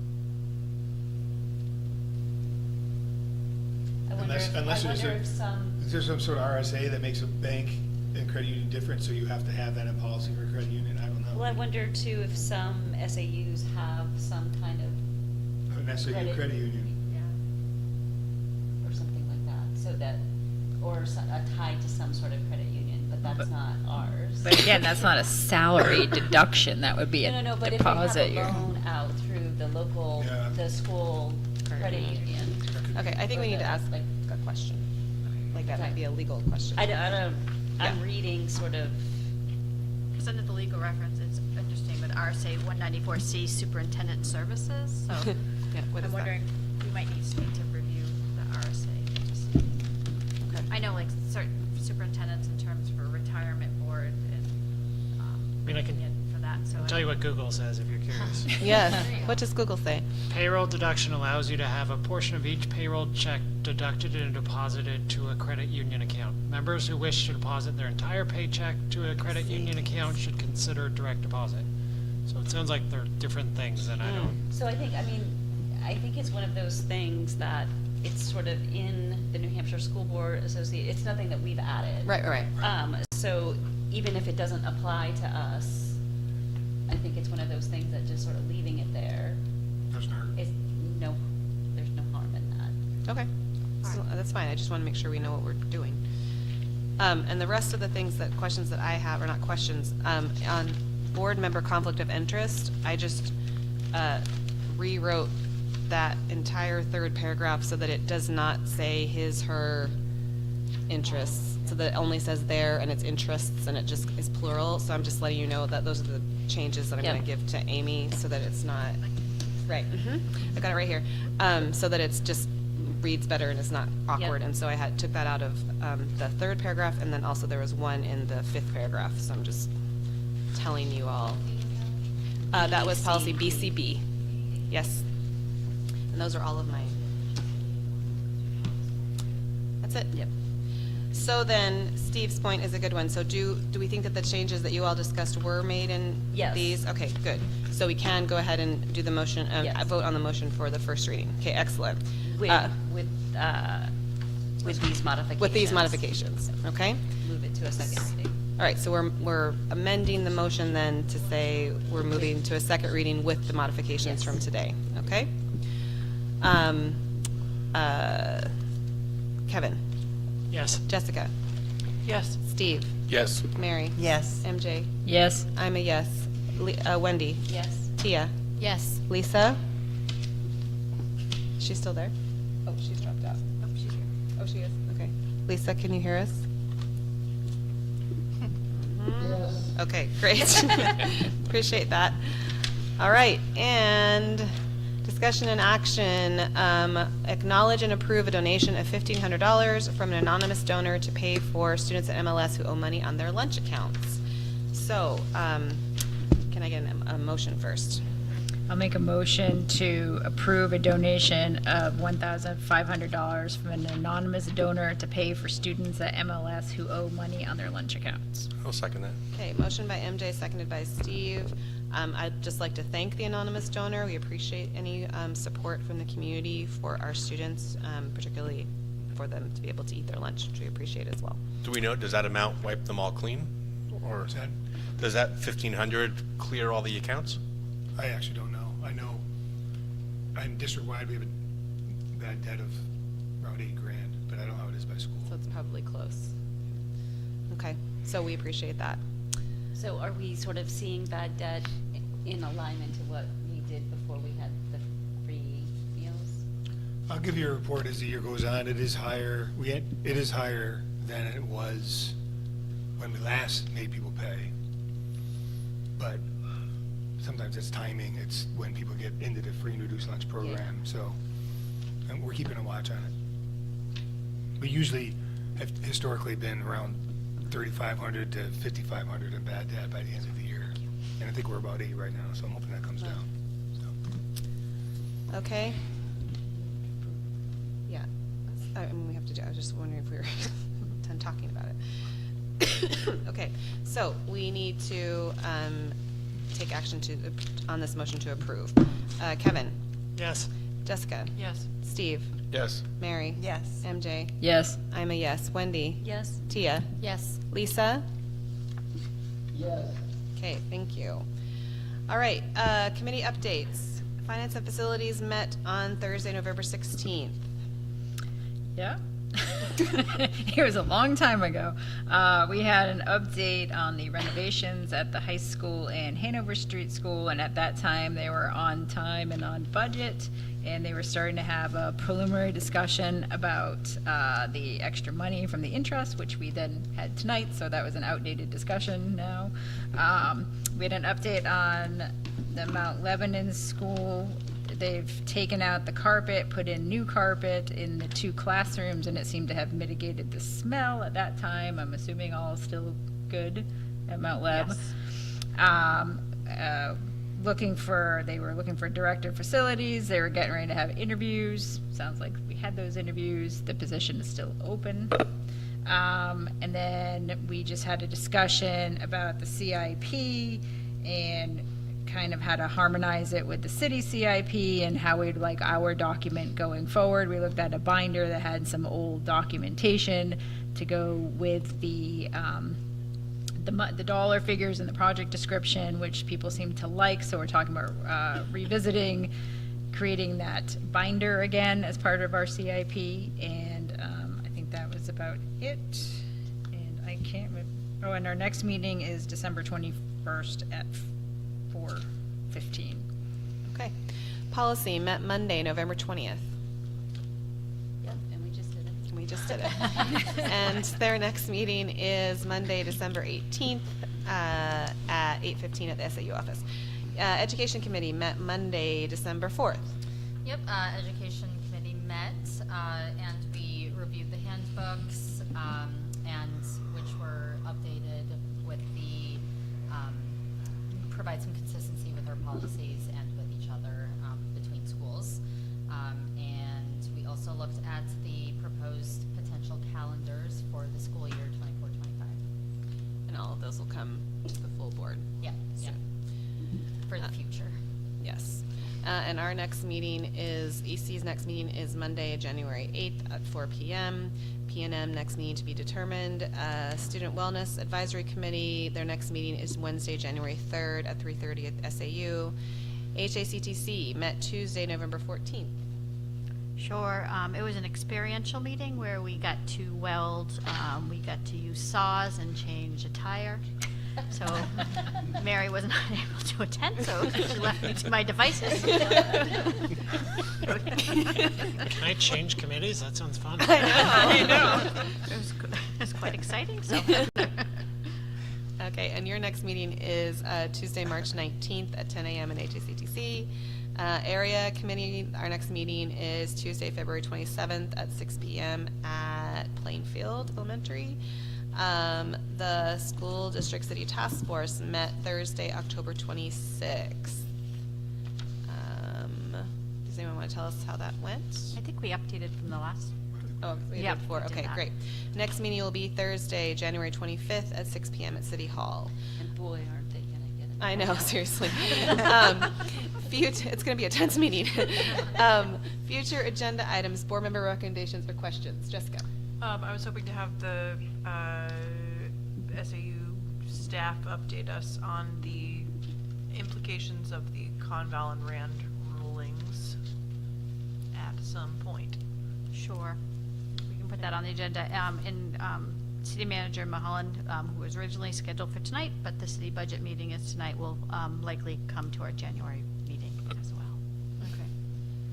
Okay, so implications of the court cases and also having Sean, City Manager Mulholland here, and I'm sure he'll be excited about that.